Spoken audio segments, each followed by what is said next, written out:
Hello guys, welcome to our channel. இன்னைக்கு நம்ம என்ன பார்க்க போறோம்னா லால chapter number 2 that is incorporation of companies and matters incidental thereto.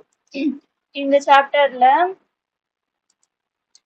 சாப்டர்ல ஜெனரலா என்ன இருக்கும் அப்படின்னா ஒரு கம்பெனியை ரெஜிஸ்டர் பண்றதுக்கு என்னென்ன ப்ரொசீஜர்லாம் இருக்கு, யார்கிட்ட ஃபார்ம் சப்மிட் பண்ணணும், என்னென்ன ஃபார்ம்லாம் சப்மிட் பண்ணணும், இந்த மாதிரியான ப்ரொசீஜரல் ரிலேட்டடான ப்ராவிஷன்லாம் தான் இந்த சாப்டர்ல வந்து நம்ம பார்க்க போறோம். ஃபர்ஸ்ட் வந்து ப்ரொமோட்டரோட டெஃபினிஷன். ப்ரொமோட்டர்னா நமக்கு ஜென்ரலா தெரிஞ்சது என்னன்னா ஒரு கம்பெனியை யாரு ஃபார்ம் பண்றாங்களோ அவங்க தான் ப்ரொமோட்டர். ஒரு கம்பெனி ஐடியால இருந்து அதை ஃபார்ம் பண்றவங்க, ஐடியா கண்டுபிடிக்கிறதுல இருந்து ஃபார்ம் பண்ற வரைக்கும் எல்லாம் பண்றவர் தான் promoter. But not only the person who forms the company, even யார் அந்த கம்பெனிக்கு கேபிட்டல் அரேஞ்ச் பண்றாங்களோ அவங்களும் ப்ரொமோட்டர் தான். அதே மாதிரி ப்ரொமோட்டரை நம்ம வேற எப்படிலாம் தெரிஞ்சுக்கலாம் அப்படின்னா நம்ம ப்ராஸ்பெக்டஸ் செக் பண்ணி பார்க்கலாம். அதுல ப்ரொமோட்டரோட நேம் இருக்கும். அண்ட் ஆல்சோ ஆனுவல் ரிட்டர்ன்ல கூட ப்ரொமோட்டரோட நேம் இருக்கும். And we can also check who is controlling the affairs of the company. Promoter will be the one controlling the affairs of the company. Either அவர் வந்து share ஹோல்டரா இருக்கலாம், அப்படி இல்லைன்னா டைரக்டரா இருக்கலாம். Share ஹோல்டரா இருந்தா அவர் share வாங்கி அதுல இருக்கிற ஓட்டிங் ரைட்ஸ் வச்சு அவர் டெசிஷன், அந்த கம்பெனியோட டெசிஷன்ஸை கண்ட்ரோல் பண்ண முடியும். அதே மாதிரி போர்ட் ஆஃப் டைரக்டரா இருக்காரு அப்படின்னா போர்ட் ஆஃப் டைரக்டரா இருந்து அந்த கம்பெனியோட டெசிஷன்ஸ்ல பார்ட்டிசிபேட் பண்ணி அந்த கம்பெனியோட டெசிஷன்ஸை கண்ட்ரோல் பண்ண முடியும். இந்த மாதிரி promoter can be share holder and director, and thus he will control the affairs of the company. And also he can check who is advising the board of directors. Promoter will be the person who advises the board of directors, and there is one exception for promoter. Let's see that exception with an example. Say ஒரு எக்ஸாம்பிளோட பார்க்கலாம். இப்போ ஒரு person இருக்காரு, ஏ அப்படின்னு ஒரு person இருக்காரு. அவருக்கு வந்து XYZ லிமிடெட் அப்படின்ற கம்பெனி வந்து ஸ்டார்ட் பண்ணணும். அவருக்கு ஆனா he don't know about the procedures. யார்கிட்ட ஃபார்ம் சப்மிட் பண்ணணும், என்ன ஃபார்ம் சப்மிட் பண்ணணும், இந்த மாதிரியான ப்ரொசீஜர்ஸ் வந்து அவருக்கு தெரியாது. ஸோ அவர் வந்து ஒரு கம்பெனி செக்ரட்டரிட்ட போயிட்டு எனக்கு என்ன பண்ணும் அப்படின்னு சொல்லிட்டு இவரோட ஹெல்ப் வந்து கேட்குறாரு. ஸோ இந்த கம்பெனி செக்ரட்டரி வந்து எல்லா ப்ரொசீஜர்ஸையும் பண்ணி இந்த XYZ லிமிட்டடை ரெஜிஸ்டர் பண்றது எல்லாமே கம்பெனி செக்ரட்டரி தான். இன் திஸ் கேஸ் இப்போ கம்பெனி செக்ரட்டரி தான் எல்லா ஃபார்மையும் ப்ரிப்பேர் கம்பெனி செக்ரட்டரி தான் எல்லா ஃபார்மையும் ப்ரிப்பேர் பண்ணி அதை ரெஜிஸ்டர் பண்ற எல்லா வேலையும் பார்க்கறது கம்பெனி செக்ரட்டரி தான். அப்போ இந்த கேஸ்ல கம்பெனி செக்ரட்டரி வந்து ப்ரொமோட்டரா ஆவாரா? he will be called a promoter? No, he will not be called a promoter. ஏன் அப்படின்னா கம்பெனி செக்ரட்டரி இந்த கேஸ்ல அவரோட வேலையை தான் பண்ணியிருக்காரு. he is acting in his professional கெப்பாசிட்டின்னு சொல்லுவாங்க. அதாவது அவருக்கு கொடுத்த வேலையை தான் அவர் பண்றாரு. ஏவோட மோட்டிவ் வந்து இந்த கம்பெனியை ரெஜிஸ்டர் பண்ணும், ஒரு கம்பெனிக்கு ஐடியா பண்ணி இந்த மாதிரி ஒரு கம்பெனியை ரெஜிஸ்டர் பண்ணும், ஃபார்ம் பண்ணும் அப்படின்றதுதான் ஏவோட மோட்டிவ்.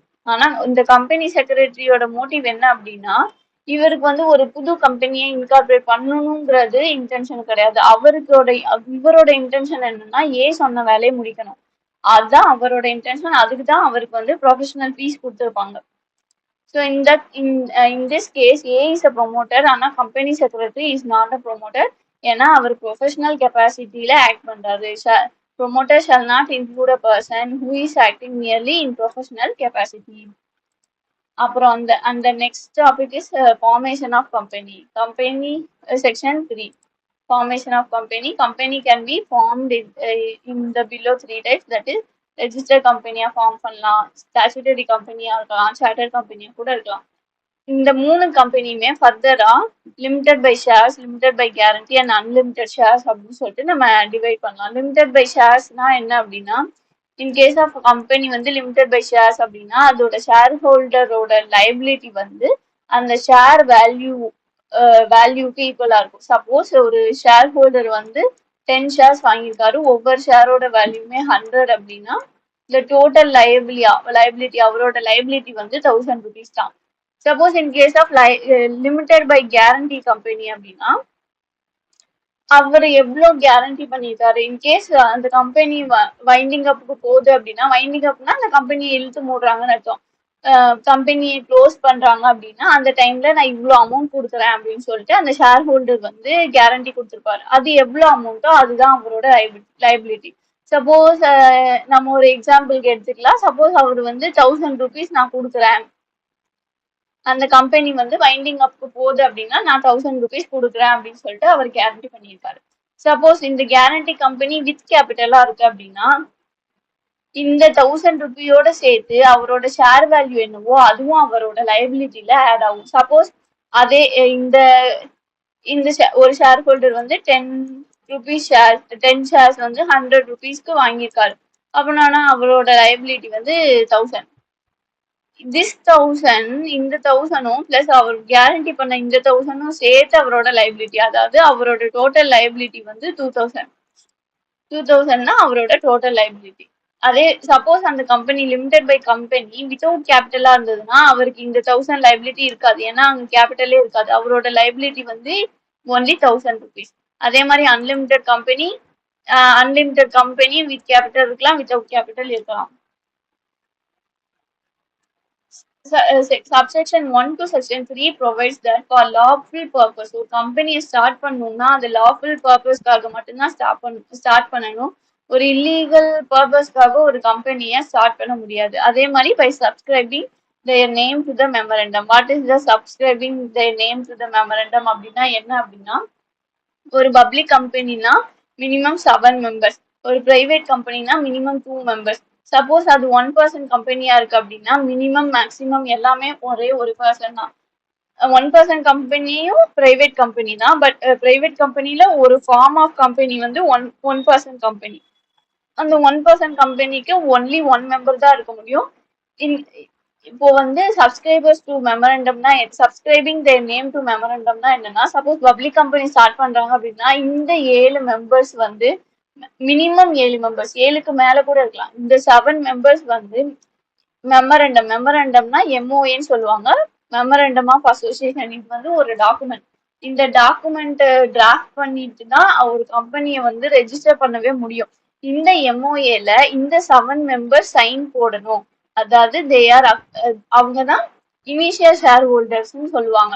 இந்த இன்கேஸ் ஆஃப் பப்ளிக் கம்பெனி இந்த 7 பேர் சைன் பண்ணணும். பிரைவேட் கம்பெனினா மினிமம் 2 பேர் சைன் பண்ணணும். 1% கம்பெனினா ஒரு பர்சன் அந்த எம்ஓஏ சைன் பண்ணணும். அந்த சைன் பண்றது தான் சப்ஸ்கிரைபிங் டு எம்ஓஏன்னு சொல்றாங்க. அந்த பர்சன்ஸ் தான் இனிஷியல் ஷேர் ஹோல்டர்ஸா இருப்பாங்க. அந்த கம்பெனிக்கு வந்து இனிஷியல் கேபிட்டல் போட்டு அந்த கம்பெனியை இன்கார்பரேட் பண்றதுக்கு ஹெல்ப் பண்ணுவாங்க. This is subscribers to MOA. Suppose the company வந்து IFSC பப்ளிக் கம்பெனியா இருக்கா. IFSCனா international financial services centres in India, அதுதான் ஐஎஃப்எஸ்சி கம்பெனின்னு சொல்லுவாங்க. இது வந்து எக்ஸாம் பாயிண்ட் ஆஃப் வியூல அவ்வளோ இம்பார்ட்டன்ட் கிடையாது, ஜஸ்ட் ஃபார் அன் இன்ஃபர்மேஷன் தெரிஞ்சு வச்சுக்கோங்க.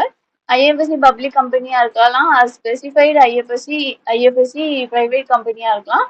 அந்த கம்பெனிலாம் லிமிடெட் பை ஷேர்ஸா தான் இருக்கும். அந்த கம்பெனியை லிமிடெட் பை கேரண்டியா இன்கார்பரேட் பண்ண முடியாது. நெக்ஸ்ட் டாபிக் வந்து 1% கம்பெனி. 1% கம்பெனி நம்ம ஆல்ரெடி பார்த்த மாதிரி அது ஒரு பிரைவேட் கம்பெனி. 1% கம்பெனி பப்ளிக் கம்பெனியா இருக்கவே முடியாது, அது எப்பவுமே ஒரு பிரைவேட் கம்பெனி தான். அண்ட் 1% கம்பெனிக்கு எப்பவுமே லிமிடெட் லைபிலிட்டி தான். 1% கம்பெனியோட லைபிலிட்டி அன்லிமிட்டடா இருக்கவே இருக்காது, அது எப்பவுமே லிமிடெட் லைபிலிட்டி தான். அதே மாதிரி it's is a private company. And who can form an 1% கம்பெனினா ஒன்லி 1% ஃபார்ம், அது நமக்கு தெரியும். அந்த 1% யாரா இருக்க முடியும் அப்படின்னா நேச்சுரல் பர்சன்னா ஹியூமன் பீயிங்ஸ், ஒரு இண்டிவிஜுவல் தான் ஒரு ஓபிசியை ஸ்டார்ட் பண்ண முடியும். ஒரு ஃபேமோ கம்பெனியோ ஒரு எல்எல்பியோ 1% கம்பெனியை ஸ்டார்ட் பண்ண முடியாது. அதே மாதிரி ஒரு மைனர் 18 வயசு கீழே இருக்கிற ஒரு மைனர் ஓபிசியை ஸ்டார்ட் பண்ண முடியாது. அந்த ஸ்டார்ட் பண்ற பர்சன் இந்தியன் சிட்டிசனா தான் இருக்கணும். அவரு இந்தியன் ரெசிடென்டா இல்லைன்னா கூட பரவாயில்ல, ஃபாரின் ரெசிடென்டா இருந்தா கூட பரவாயில்ல, ஆனா he should be an Indian citizen. அதே மாதிரி there are 2 more restrictions for an OPC. ஓபிசியை வந்து செக்ஷன் 8 கம்பெனியா இன்கார்பரேட் பண்ண முடியாது, கன்வெர்ட் பண்ண முடியாது. செக்ஷன் 8 கம்பெனினா என்னன்னா, பிரீஃபா சொல்லணும்னா செக்ஷன் 8 கம்பெனி வந்து சேரிட்டபிள் ஆப்ஜெக்ட்ஸ்க்காக இருக்கிற கம்பெனி. அது வந்து அதோட ப்ராஃபிட்ஸை வந்து அதோட மெம்பர்ஸ்க்கு டிவிடெண்டாலாம் கொடுக்காது. அதோட ப்ராஃபிட்ஸ் வந்து அந்த கம்பெனிலே அவங்களோட ஆப்ஜெக்ட்ஸ்க்காக அவங்களோட ஆக்டிவிட்டீஸ்க்காக தான் யூஸ் பண்ணுவாங்க. மெம்பர்ஸ்க்கு டிவிடெண்டா கொடுக்க மாட்டாங்க. இது எப்படி சொல்லணும்னா சோசியல் சர்வீஸ் பண்ற கம்பெனின்னு வச்சுக்கலாம். Section 8 company. ஒரு ஓபிசி வந்து செக்ஷன் 8 கம்பெனியா இன்கார்பரேட்டும் பண்ண முடியாது, அதை கன்வெர்ட்டும் பண்ண முடியாது. அதே மாதிரி ஓபிசி கம்பெனி வந்து நான் பேங்கிங் ஃபினான்ஷியல் இன்வெஸ்ட்மெண்ட் ஆக்டிவிட்டிஸ் பண்ண முடியாது. இதுதான் ஓபிசிக்கு இருக்கிற 2 முக்கியமான ரெஸ்ட்ரிக்ஷன். நெக்ஸ்ட் கான்செப்ட் வந்து நாமினி. இது என்ன நாமினி அப்படின்னு பாத்தீங்கன்னா, நம்ம ஓபிசியில வந்து ஒன்லி 1% தான் இருப்பாங்க. சப்போஸ் ஏபிசி லிமிடெட்னு ஒரு ஓபிசி இருக்கு. ஏபிசி ஓபிசி லிமிடெட்னு ஒரு கம்பெனி இருக்கு. இதோட மெம்பர் வந்து ஏ. சப்போஸ் இந்த பர்சன் வந்து ஒரு கார் ஆக்சிடென்ட்ல டெத் ஆயிட்டாரு அப்படின்னா இந்த கம்பெனியை யாரு இதுக்கு அப்புறம் கண்டினியூ பண்ணுவா? ஓபிசி கம்பெனில ஒரே ஒருத்தர் தான் ஏ தான் இருக்காரு. இப்போ ஒரே ஒரு மெம்பர் தான் ஏ தான் இருக்காரு. இப்ப அவரும் போயிட்டாரு. இப்போ யார் அந்த கம்பெனிய டேக் ஓவர் பண்ணி அந்த கம்பெனியை ரன் பண்ணுவாங்க அப்படின்னா அவரோட ஃபேமிலி மெம்பர் கிடையாது, அவரோட பொண்ணு கிடையாது, பையன் கிடையாது. The person who is named as nominee. நாமினின்னு அவங்க மெமரண்டம்ல யாரு சொல்லியிருக்காங்களோ, யார நாமினேட் பண்ணியிருக்காங்களோ, யார் பேரு அதுல இருக்கோ அவருதான் அந்த மெம்பரோட டெத்துக்கு அப்புறம் அந்த கம்பெனியை ரன் பண்ணுவாரு. அந்த நாமினியுமே நேச்சுரல் பர்சன், அதாவது இண்டிவிஜுவலா தான் இருக்கணும். ஒரு ஃபேம, ஒரு கம்பெனிய, ஒரு எல்எல்பிய நாமினியா ஒரு மெம்பர் வந்து அப்பாயிண்ட் பண்ண முடியாது. அதே மாதிரி நாமினி வந்து மைனரா இருக்க முடியாது, மேஜரா தான் இருக்கணும். அதே மாதிரி அதே மெம்பருக்கு அப்ளிகபிளான எல்லா கண்டிஷனுமே நாமினிக்கும் அப்ளிகபிள் ஆகும். ஒரு நாமினி வந்து மெம்பரா இருக்கும், நாமினி வந்து மைனரா இருக்க முடியாது. அதே மாதிரி நாமினியும் இந்தியன் சிட்டிசனா தான் இருக்கணும், மெம்பரும் இந்தியன் சிட்டிசனா தான் இருக்கணும். ரெசிடென்சி வந்து அது வந்து இரலவெண்ட். அவர் இந்தியன் ரெசிடென்டா இருக்கலாம், ஃபாரின் ரெசிடென்டா இருக்கலாம், தட் இஸ் நாட் ரெலவெண்ட். அதே மாதிரி எப்பப்பெல்லாம் நாமினி அப்பாயிண்ட் பண்றாங்களோ அப்பெல்லாம் ரிட்டன் கன்சென்ட் வாங்கணும். ரிட்டன் கன்சென்ட்னா என்னன்னா, எனக்கு இந்த கம்பெனில நாமினியா இருக்கிறதுக்கு சம்மதம் அந்த மாதிரி எழுதி சைன் பண்ணி அந்த கம்பெனிக்கு வந்து சப்மிட் பண்ணணும். எப்பப்பெல்லாம் நாமினி அப்பாயிண்ட் பண்றாங்களோ அப்பப்பெல்லாம் இந்த ரிட்டன் கன்சென்ட் வாங்கணும். அந்த ரிட்டன் கன்சென்ட் வந்து ஃபார்ம் நம்பர் INC 3ல இருக்கணும். Perpetual cessation of legal existence of OPC. Nominee clause இருக்கிறதுனால அந்த ஓபிசியோட பெர்பச்சுவல் சசஷன் வந்து எக்ஸிஸ்ட் பண்ண முடியுது. அந்த மெம்பருக்கு அப்புறம் நாமினி அந்த கம்பெனியை எடுத்து நடத்துறதுனால அந்த கம்பெனி வந்து இட்ஸ் கெட்டிங் பெர்பச்சுவல் சசஷன். அந்த கம்பெனியை மூட மாட்டாங்க, அது இன்னும் ரொம்ப வருஷத்துக்கு அந்த கம்பெனி ரன் ஆயிட்டே இருக்கும். அதனாலதான் இந்த ப்ரொவிஷன் வந்து கொண்டு வந்திருக்காங்க அப்படின்னு சொல்றாங்க. இப்போ ஒரு நாமினி அப்பாயிண்ட் பண்ணதுக்கு அப்புறம் அந்த கம்பெனியை எப்படி ரெஜிஸ்டர் பண்ணணும், அந்த பர்சனை எப்படி ரெஜிஸ்டர் பண்ணணும், ஓபிசியை எப்படி ரெஜிஸ்டர் பண்ணணும் அப்படின்னா, எந்த ஒரு கம்பெனியை ரெஜிஸ்டர் பண்ணணும்னாலும் புதுசா இன்கார்பரேட் பண்ணும்போது நம்ம ரெஜிஸ்ட்ரார் கிட்ட இந்த ஃபார்ம் தான் சப்மிட் பண்ணுவோம். என்ன ஃபார்ம்னா INC 32 SPICE+. இந்த ஃபார்ம் தான் எப்போப்பெல்லாம் ஒரு கம்பெனியை புதுசா ரெஜிஸ்டர் பண்றாங்களோ அந்த புதுசா ரெஜிஸ்டர் பண்றதுக்கு இந்த ஃபார்ம் தான் யூஸ் பண்ணுவாங்க, INC 32, அதாவது SPICE+. எப்பப்பெல்லாம் அந்த மாதிரி நாமினி அப்பாயிண்ட் பண்றாங்களோ அப்பெல்லாம் நாமினி கிட்ட இருந்து அந்த வாங்குறோம்ல அந்த INC 3 ரிட்டர்ன் கன்சென்ட் வந்து இந்த ஃபார்மோட அட்டாச் பண்ணணும். ரெஜிஸ்ட்ரேஷன் பண்ணும்போது INC 32 சப்மிட் பண்ணுவோம். இந்த ஃபார்மோட இந்த நாமினியோட ரிட்டர்ன் கன்சென்ட்டை அட்டாச் பண்ணி நம்ம ரெஜிஸ்ட்ரார் கிட்ட சப்மிட் பண்ணணும் ஃபார் ரெஜிஸ்ட்ரேஷன். அதே மாதிரி அந்த INC 32ஓட MOA அண்ட் AOAயும் அட்டாச் பண்ணணும். MOA AOA பத்தி நம்ம ஃபர்தரா அடுத்தடுத்த டாபிக்ஸ்ல வந்து நம்ம பார்க்கலாம்.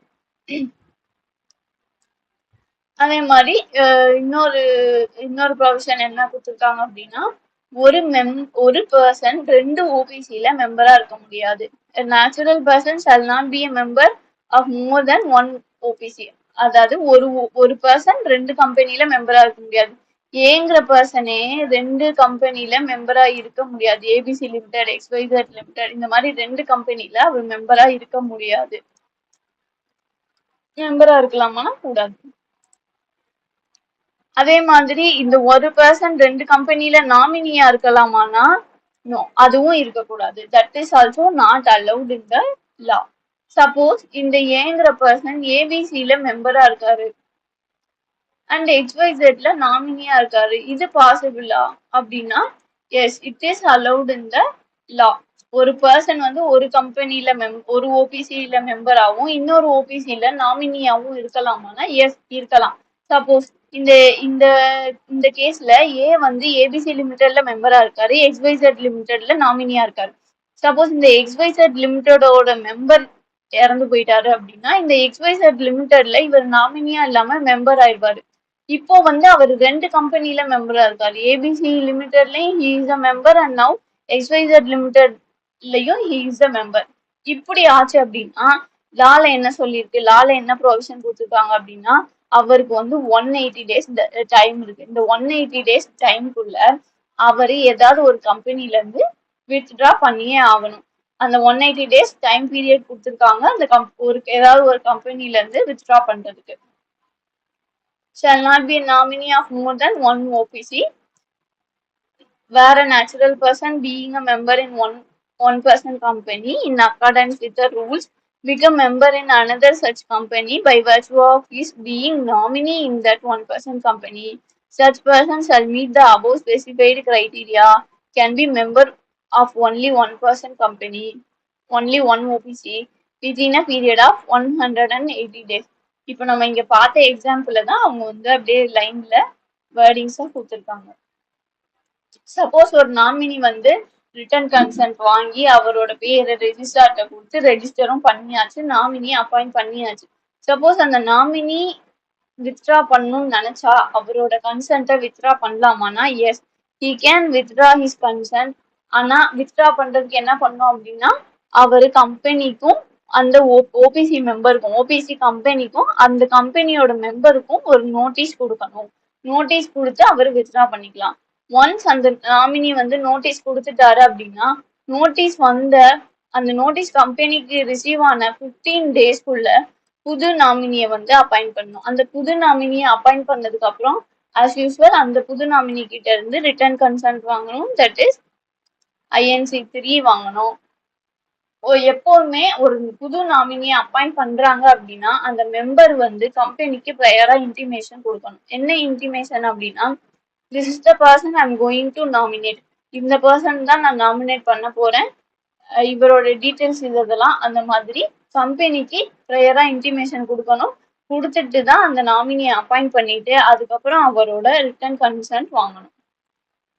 இந்த மாதிரி இப்போ முன்னாடி வந்து ஒரு கம்பெனியை ரெஜிஸ்ட்ரேஷன் பண்ணும்போது மெமரண்டம் கிளாஸ்ல நாமினி ஒரு பேர் இருக்கும்.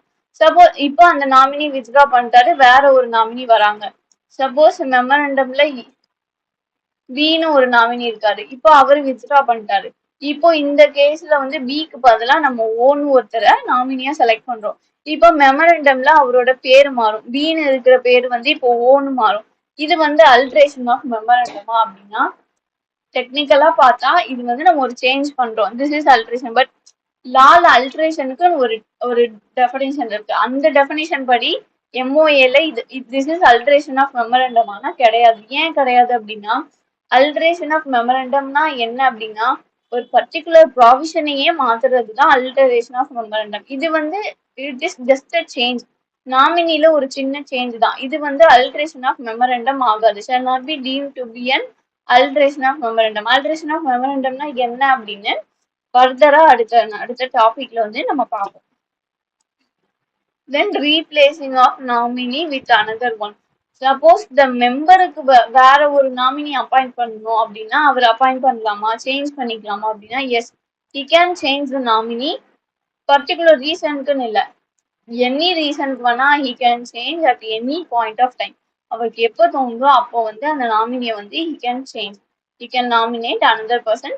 ஒன்ஸ் அவர் அந்த சேஞ்ச் பண்ற பர்சன் கிட்ட இருந்து அவர் ரீப்ளேஸ் பண்ற நாமினி கிட்ட இருந்து ஆஸ் யூஸ்வல் எல்லா நாமினி கிட்ட இருந்தும் வாங்குற மாதிரி அந்த ரீப்ளேஸ் பண்ற நாமினி கிட்ட இருந்து INC3 வந்து ரிட்டர்ன் கன்சென்ட் வாங்கணும். அதே மாதிரி அந்த நியூ நாமினி அப்பாயிண்ட் பண்றதுக்கு முன்னாடி கம்பெனிக்கு ப்ரையரா இன்டிமேஷன் கொடுக்கணும். Intimation should be prior. It can be அதுக்கப்புறம் அப்பாயிண்ட் பண்ணதுக்கு அப்புறம் கூட அவர் இன்டிமேஷன் கொடுத்துக்கலாம். பட் அட்வைசபிள் என்னது அப்படின்னா ப்ரையர் இன்டிமேஷன் கொடுக்கறது தான் அட்வைசபிள் அப்படின்னு இங்க இந்த இதுல சொல்லியிருப்பாங்க. இன்டிமேஷன் அதுக்கு சேஞ்ச் பண்ணதுக்கு அப்புறம் கூட கொடுக்கலாம், ஆஃப்டர் வேர்டா கூட இருக்கலாம், அதான் கொடுத்துருக்காங்க. Whether intimation shall be prior to making the change or can be made afterward, but if we consider reasonable construction, the intimation shall be prior intimation அப்படின்னு சொல்லியிருக்காங்க. And then இந்த illustration வந்து நீங்களே go through பண்ணிக்கலாம், not a tough one. Suppose the nominee become member வந்து இறந்து போயிட்டாரு அப்படின்னா அந்த கம்பெனியோட நாமினி வந்து மெம்பர் ஆயிடுவாங்க. அப்போ அந்த நாமினியோட பிளேஸ் வந்து காலி ஆயிடும். ஸோ அந்த இடத்துல நம்ம புது நாமினி வந்து அப்பாயிண்ட் பண்ணுவோம். Sole member ceases nominate within 15 days. 15 daysக்குள்ள ஒரு புது நாமினி அப்பாயிண்ட் பண்ணணும். ஆஸ் யூஸ்வலா புது நாமினி அப்பாயிண்ட் பண்ணா அவங்க கிட்ட இருந்து INC 3 வாங்கணும். INC 3 வாங்குறதுக்கு முன்னாடி ப்ரையரா கம்பெனிக்கு இன்டிமேட் பண்ணணும் about the new nominee. This is the provision. Notice of change to register. What is this notice of change?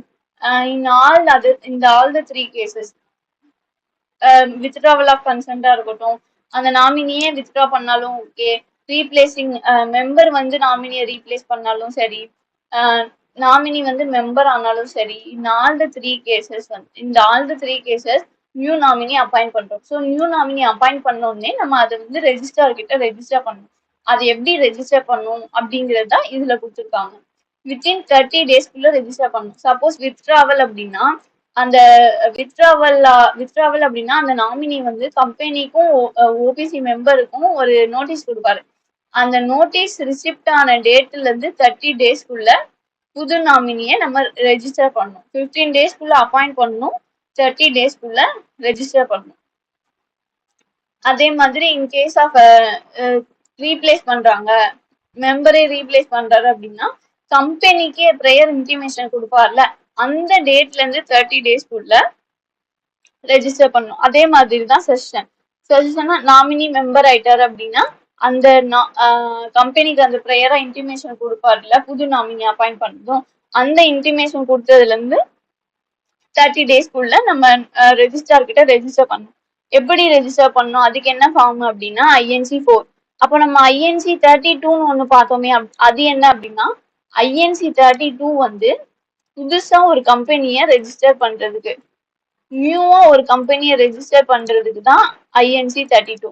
இது வந்து ஆல்ரெடி ரெஜிஸ்டர் கம்பெனி. இப்போ வந்து நம்ம நாமினியை தான் சேஞ்ச் பண்றோம், நாமினியோட நேமை தான் சேஞ்ச் பண்றோம். மெமரண்டம் கிளாஸ்ல நாமினி கிளாஸ்ல அந்த நேம் இருக்கும், அதை தான் நம்ம சேஞ்ச் பண்ண போறோம். அதுக்கு என்ன ஃபார்ம்னா INC 4. INC 4 is for change of nominee. இந்த INC 4 சப்மிட் பண்ணி நம்ம ரெஜிஸ்ட்ரார் கிட்ட இந்த நாமினியை ரெஜிஸ்டர் பண்ணணும். இந்த INC 4ஓட INC 3ஐயும் அட்டாச் பண்ணி அனுப்பணும். இதுதான் நாமினியோட provisions. And then relaxations available to OPC. What are the relaxation available to OPC அப்படின்னா, OPC வந்து கேஷ் ஃப்ளோ ஸ்டேட்மெண்ட் ப்ரிப்பேர் பண்ணணும்னு அவசியம் கிடையாது. அதே மாதிரி OPCயோட ஆனுவல் ரிட்டர்ன் வந்து டைரக்டரே சைன் பண்ணலாம். மற்ற கம்பெனிக்கெலாம் கம்பெனி செக்ரட்டரி சைன் பண்ணணும், ஆனால் OPCக்கு மட்டும் டைரக்டர் சைன் பண்ணலாம். அதே மாதிரி ஃபினான்ஷியல் ஸ்டேட்மெண்ட்ஸை வந்து டைரக்டர் சைன் பண்ணா போதும், ஒன் டைரக்டர் சைன் பண்ணா போதும். அதே மாதிரி OPC வந்து ஆனுவல் ஜெனரல் மீட்டிங் கண்டக்ட் பண்ணணும்னு அவசியம் கிடையாது. there is no necessary to conduct annual general meeting.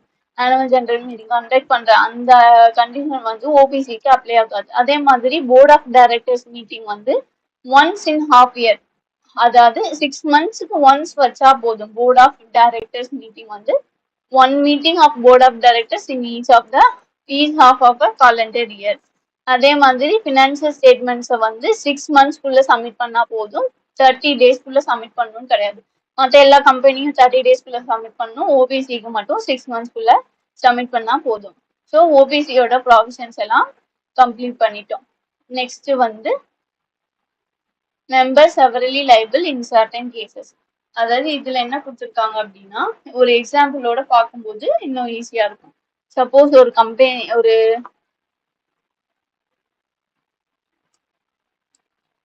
Suppose ABC லிமிடெட்னு ஒரு கம்பெனி இருக்கு. லிமிடெட்னா பப்ளிக் லிமிடெட் அர்த்தம். பிரைவேட் கம்பெனியா இருந்தது அப்படின்னா பிரைவேட் லிமிடெட் அப்படின்னு கொடுப்பாங்க. பப்ளிக் கம்பெனினா லிமிடெட் அப்படின்னு மட்டும்தான் இருக்கும்.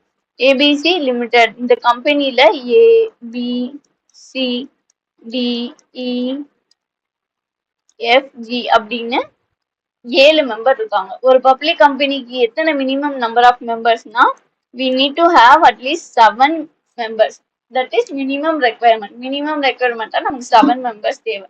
சப்போஸ் எஃப்என்ஜி வந்து ஒரு கார் ஆக்சிடென்ட்ல செத்து போயிட்டாங்க.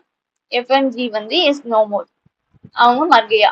சப்போஸ் அதனால இப்போ மீதி இருக்கிறது 5 பேர் தான் இருக்காங்க அப்படின்னா என்ன என்ன லால என்ன கொடுத்துருக்காங்க, இப்படி ஆச்சுன்னா என்ன பண்ணணும் அப்படின்னா இந்த 5 பேரும் சேர்ந்து ஒரு 2 புது மெம்பர்ஸ் அப்பாயிண்ட் பண்ணணும். ஏன்னா மினிமம் நம்பர் ஆஃப் மெம்பர்ஸ் வந்து 7.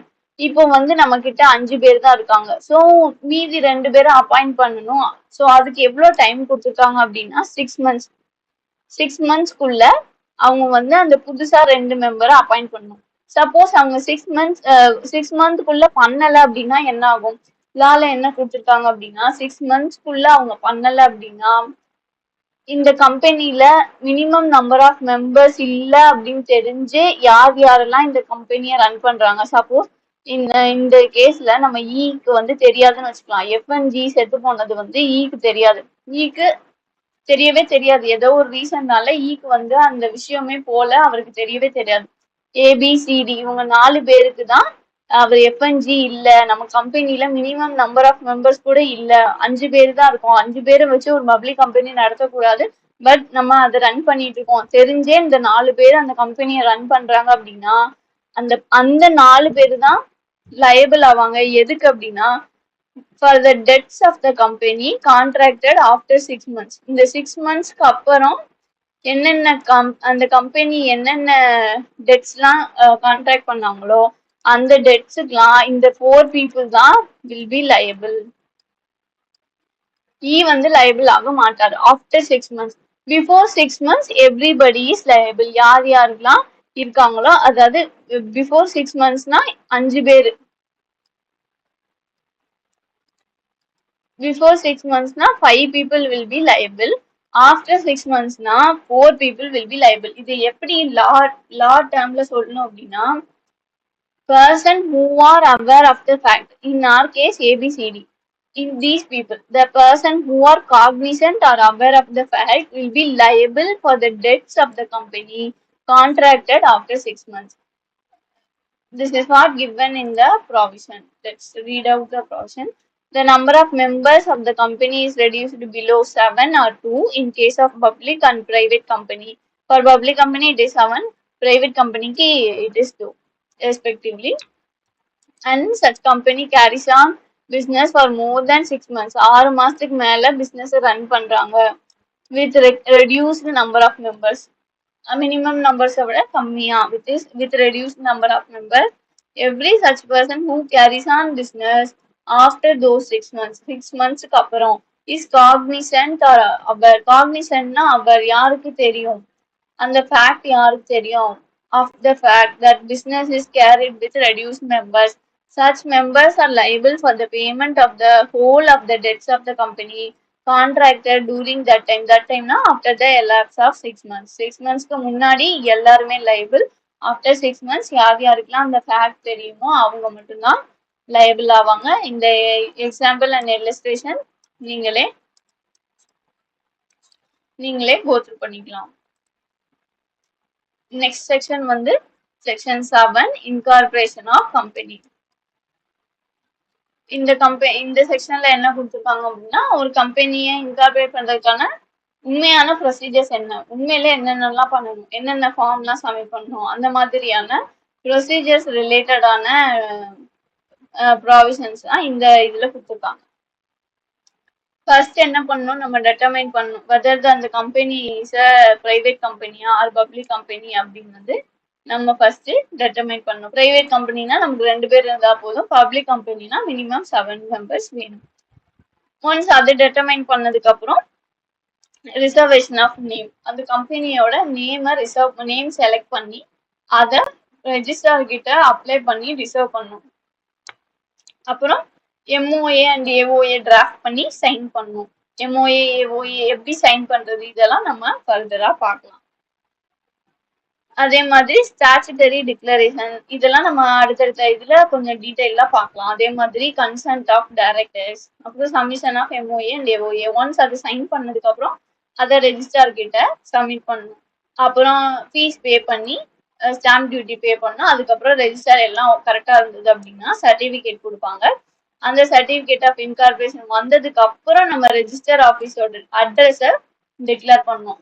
அதுக்கும் ரெஜிஸ்டர் ஆஃபீஸோட அட்ரஸை ஏன் முன்னாடியே டிக்ளேர் பண்ணக்கூடாதா அப்படின்னா that is not necessary, not compulsory. ஒரு கம்பெனியை ரெஜிஸ்டர் பண்ணும்போதே ரெஜிஸ்டர் ஆஃபீஸோட டீட்டெயில கொடுக்கணும்னு அவசியம் இல்லை. அப்போதைக்கு ஒரு கரஸ்பாண்டன்ஸ் அட்ரஸ் கொடுத்துக்கலாம்.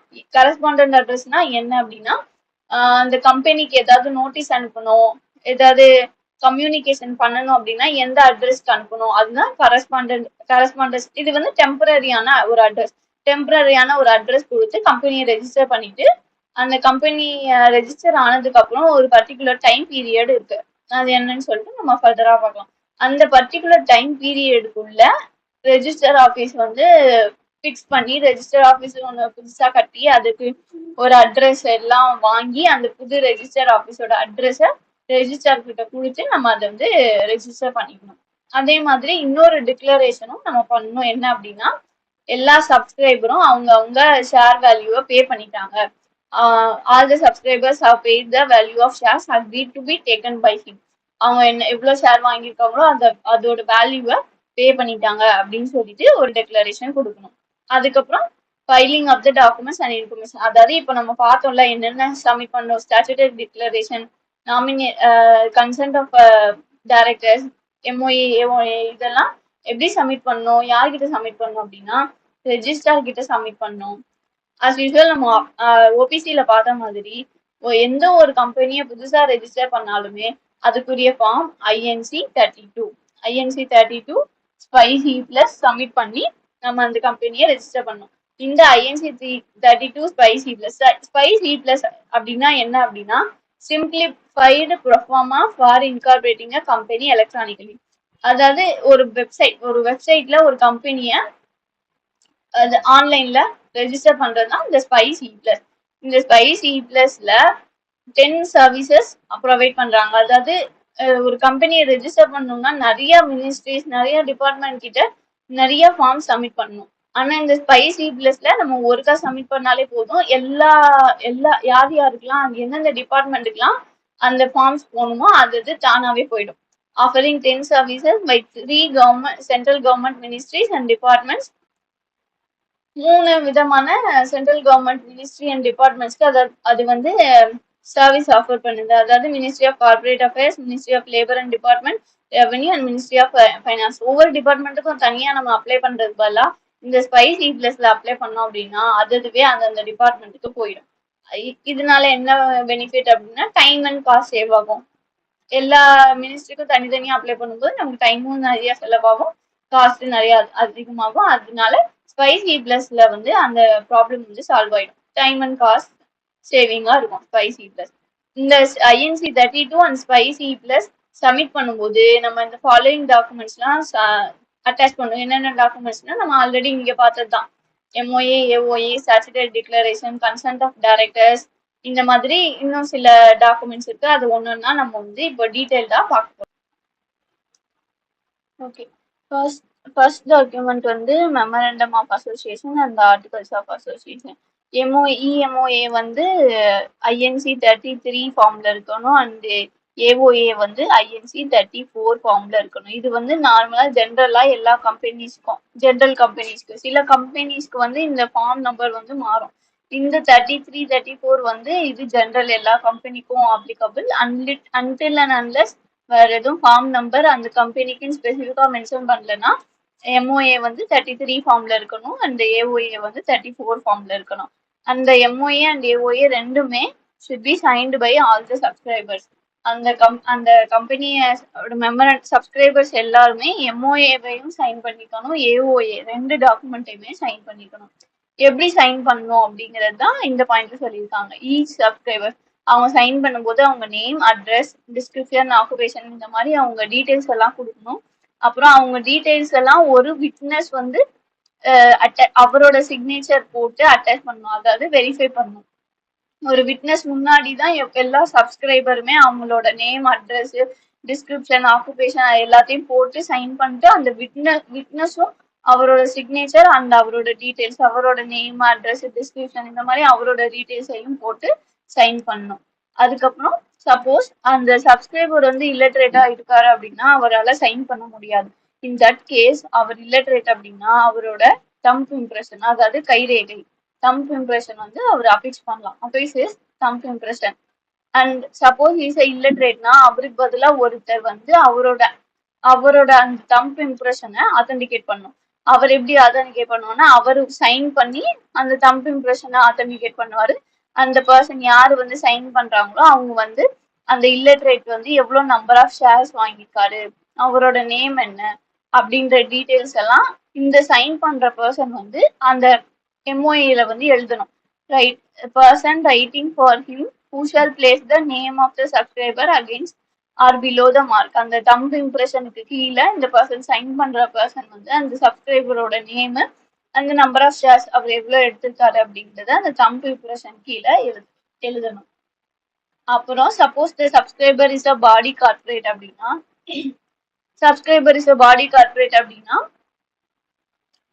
அந்த பாடி கார்பரேட்டோட டைரக்டர் இல்ல ஆபீசர் இல்லைன்னா எம்ப்ளாயி வந்து அந்த எம்ஓஏ ஏஓஏ வந்து சைன் பண்ணணும். அந்த director, officer, employee whoever it may be அவங்க வந்து டியூலி ஆத்தரைஸ், அதாவது அந்த கம்பெனி போர்ட அந்த பாடி கார்பரேட் வந்து ஒரு ரிசல்யூஷன் பாஸ் பண்ணி அந்த ரிசல்யூஷன்ல யாரோட பேர் இருக்கு, அவங்க டைரக்டரா, ஆபீசரா, எம்ப்ளாயியா இருக்கலாம், யாரோட பேர் இருக்கோ அவங்க தான் எம்ஓஏவை சப்ஸ்கிரைப் பண்ண முடியும். அதே மாதிரி எல்எல்பியா இருந்தது அப்படின்னா அந்த எல்எல்பியும் ஒரு ரிசல்யூஷன் பாஸ் பண்ணா அந்த resolution should be approved by all partners. எல்லா பார்ட்னரும் அந்த ரிசல்யூஷனை அப்ரூவ் பண்ணிருக்கணும். அந்த ரிசல்யூஷன்ல யாரோட பேர் இருக்கோ, எந்த பார்ட்னரோட பேர் இருக்கோ அவரு தான் எம்ஓஏவை சைன் பண்ணுவாரு. பாடி கார்பரேட்னா டைரக்டர், ஆபீசர் ஆர் எம்ப்ளாயி. அதே எல்எல்பினா பார்ட்னர் சைன் பண்ணுவாங்க. In each case, in case of body கார்பரேட்டாவும் இருக்கலாம், எல்எல்பியாவும் இருக்கலாம். யாரு சைன் பண்றாங்களோ, அதாவது இந்த டைரக்டர் இல்லைன்னா பார்ட்னர் இவங்க தான் on behalf of the body corporate LLP sign பண்றாங்க. அந்த same person cannot be a subscriber. என்ன சொல்றாங்கன்னா ஆல்ரெடி அந்த டைரக்டர் வந்து சப்ஸ்கிரைபரா இருக்காரு, again on behalf of body corporate he cannot be a subscriber. அதே மாதிரி தான் எல்எல்பிக்கும் ஒரு பார்ட்னர் ஆல்ரெடி சப்ஸ்கிரைபரா இருக்காரு, அதே partner on behalf of LLP சப்ஸ்கிரைபரா இருக்க முடியாது. இன் எய்தர் கேஸ் சிஆர்டி stated above, the persons who authorize shall not at the same time be a subscriber to the memorandum and articles of association. Either அவர் sign பண்ணி MOA சப்ஸ்கிரைபரா இருக்கலாம், அப்படி இல்லைன்னா on behalf of a body corporate எல்எல்பியா இருக்கலாம். ரெண்டுமே at the same time பண்ண முடியாது. சப்போஸ் அந்த subscriber is a foreign national. Foreign நேஷனல்னா அதுக்கு ஒரு ஸ்பெசிபிக் ப்ரொசீஜர் இருக்கு, அது 2 ஸ்டெப் இருக்கு. ஃபர்ஸ்ட் ஸ்டெப் என்ன அப்படின்னா அந்த foreign national, say for example in our case யூஎஸ்ஏல இருந்து ஒரு சப்ஸ்கிரைபர் இருக்காரு, பி அப்படிங்கிற ஒரு சப்ஸ்கிரைபர் இருக்காரு. அவர் வந்து எம்ஓஏவை சப்ஸ்கிரைப் பண்ணணும்னா எப்படி சப்ஸ்கிரைப் பண்றது அப்படின்னா அவர் வந்து அவரோட டீடைல்ஸ், அதாவது ப்ரூஃப் ஆஃப் ஐடென்டிட்டி, அவரோட சிக்னேச்சர், நேம், அட்ரஸ் இந்த மாதிரி அவரோட டீடைல்ஸ் எல்லாம் எடுத்துட்டு போயிட்டு ஒரு நோட்ரி பப்ளிக் கிட்ட கொடுக்கணும். நோட்ரி பப்ளிக்னா என்ன அப்படின்னா நோட்ரி பப்ளிக்ங்கிறவங்க வந்து அந்த கண்ட்ரியோட அத்தாரிட்டிஸ்.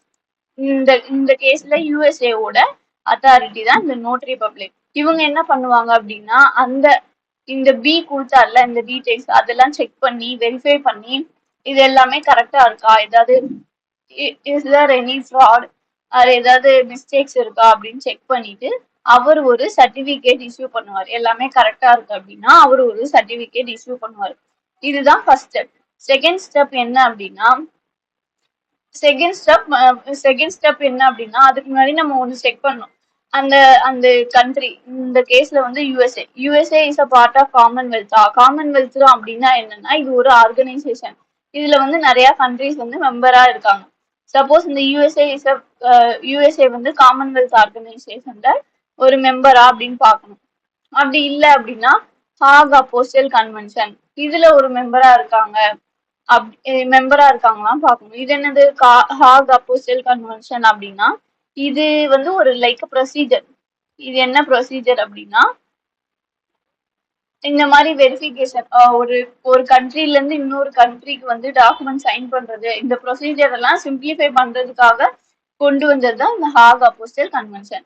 இதுல என்ன பண்ணுவாங்க அப்படின்னா இப்போ அந்த கண்ட்ரி வந்து இந்த ஹாக் அப்போஸ்டல் கன்வென்ஷன் வந்து அடாப்ட் பண்ணிருக்காங்க அப்படின்னா இந்த நோட்டரி பப்ளிக் இஷ்யூ பண்றாங்களா இந்த சர்டிபிகேட் வில் பி அப்போஸ்டல் சர்டிபிகேட்னு சொல்லுவாங்க.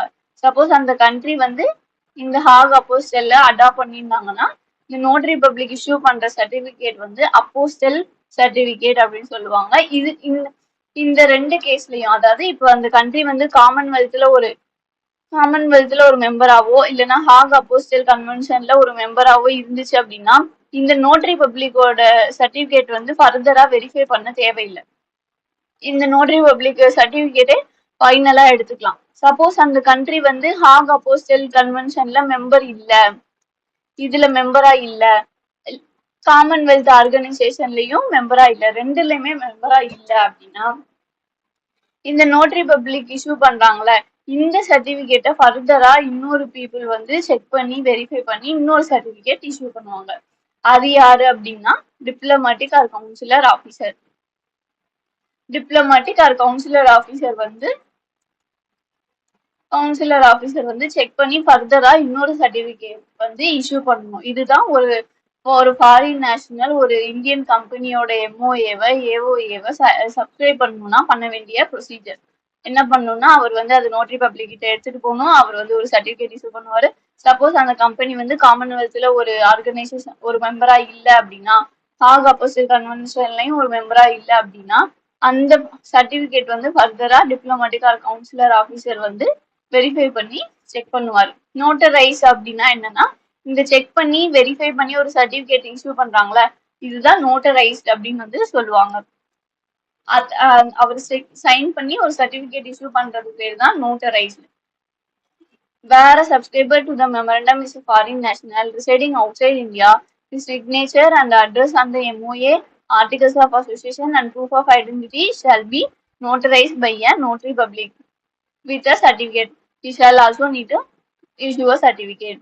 Further, if such person residing country outside India, the Commonwealth, country outside the Commonwealth, or which is not a party to the Hague Apostolic Convention 1961, the certificate of a notary public shall be authenticated by a diplomatic or consular officer. Suppose அந்த foreign national இந்தியாவுக்கு வராரு, இந்தியாவுக்கு வந்து அந்த MOA sign பண்றாரு அப்படின்னா அப்போ என்ன கண்டிஷன் அப்படின்னா அவர்கிட்ட வேலிட் பிசினஸ் விசா இருக்கணும். அவர்கிட்ட வேலிட் பிசினஸ் விசா இருந்தா போதும் அவர் இந்தியாவுக்கு வந்து சைன் பண்ணிடலாம். இந்த மாதிரி அந்த ஃபாரின்ல இருந்து சைன் பண்றதுக்கு தேவையான இந்த எந்த ப்ரொசீஜருமே அதாவது இது எதுவுமே அவர் இந்தியாவுக்கு வந்தாரு அப்படின்னா தேவையில்லை. அதே அந்த பர்சன் வந்து இந்தியன் ஒரிஜினா இருக்காரு அப்படின்னா person of Indian origin or overseas citizen of India அதாவது வெளிநாட்டுல வாழ்ற சிட்டிசன் ஆஃப் இந்தியாவா இருந்தாரு அப்படின்னா பிசினஸ் விசா கூட தேவையில்லை. அவர் இந்தியாவுக்கு வந்து சைன் பண்ணா மட்டுமே போதும். அடுத்து நெக்ஸ்ட் டாக்குமெண்ட் என்ன அப்படின்னா ஸ்டாச்சுட்டரி டிக்ளரேஷன். யார் இத கொடுக்கணும் அப்படின்னா ரெண்டு செட் ஆஃப் பீப்புள். யார் அப்படின்னா professionals who are engage in the formation of the company. அந்த கம்பெனி ஃபார்ம் பண்றதுக்கு அந்த ப்ரொசீஜர்லாம் யார் பண்றா? அட்வொகேட்டா இருக்கலாம், சார்ட்டர்ட் அக்கௌண்டண்டா இருக்கலாம், cost accountant or even company செக்ரட்டரியா கூட இருக்கலாம். அந்த மாதிரி ப்ரொஃபஷனல்ஸ் ஒரு செட். இன்னொரு செட் ஆஃப் பீப்புள் யாரு அப்படின்னா director, manager, secretary of the company. அந்த கம்பெனியோட டைரக்டரோ மேனேஜரோ செக்ரட்டரியோ இந்த டிக்ளரேஷன் கொடுக்கணும். இந்த ரெண்டு செட் ஆஃப் பீப்புளும் என்ன டிக்ளரேஷன் கொடுக்கணும் அப்படின்னா இந்த ஆக்ட்ல all the requirements of this act have been complied with. ரெஜிஸ்ட்ரேஷனுக்கு என்னென்ன ப்ராவிஷன் இருக்கு, என்னென்ன ரெக்யர்மெண்ட்ஸ்லாம் இருக்கு அது எல்லாமே நாங்க கம்ப்ளை பண்ணிட்டோம். அதுல எதுவும் நான் கம்ப்ளைண்ட்ஸ் டிஃபால்ட் எதுவுமே இல்லை, we have complied with all the requirements அப்படின்னு ஒரு டிக்ளரேஷன் கொடுக்கணும். அந்த declaration should be in form INC 8ல இருக்கணும். அப்புறம் அடுத்த அட்டாச்மெண்ட் என்ன அப்படின்னா declaration by subscribers to MOA and first directors. இவங்க என்ன டிக்ளேர் பண்ணணும் அப்படின்னா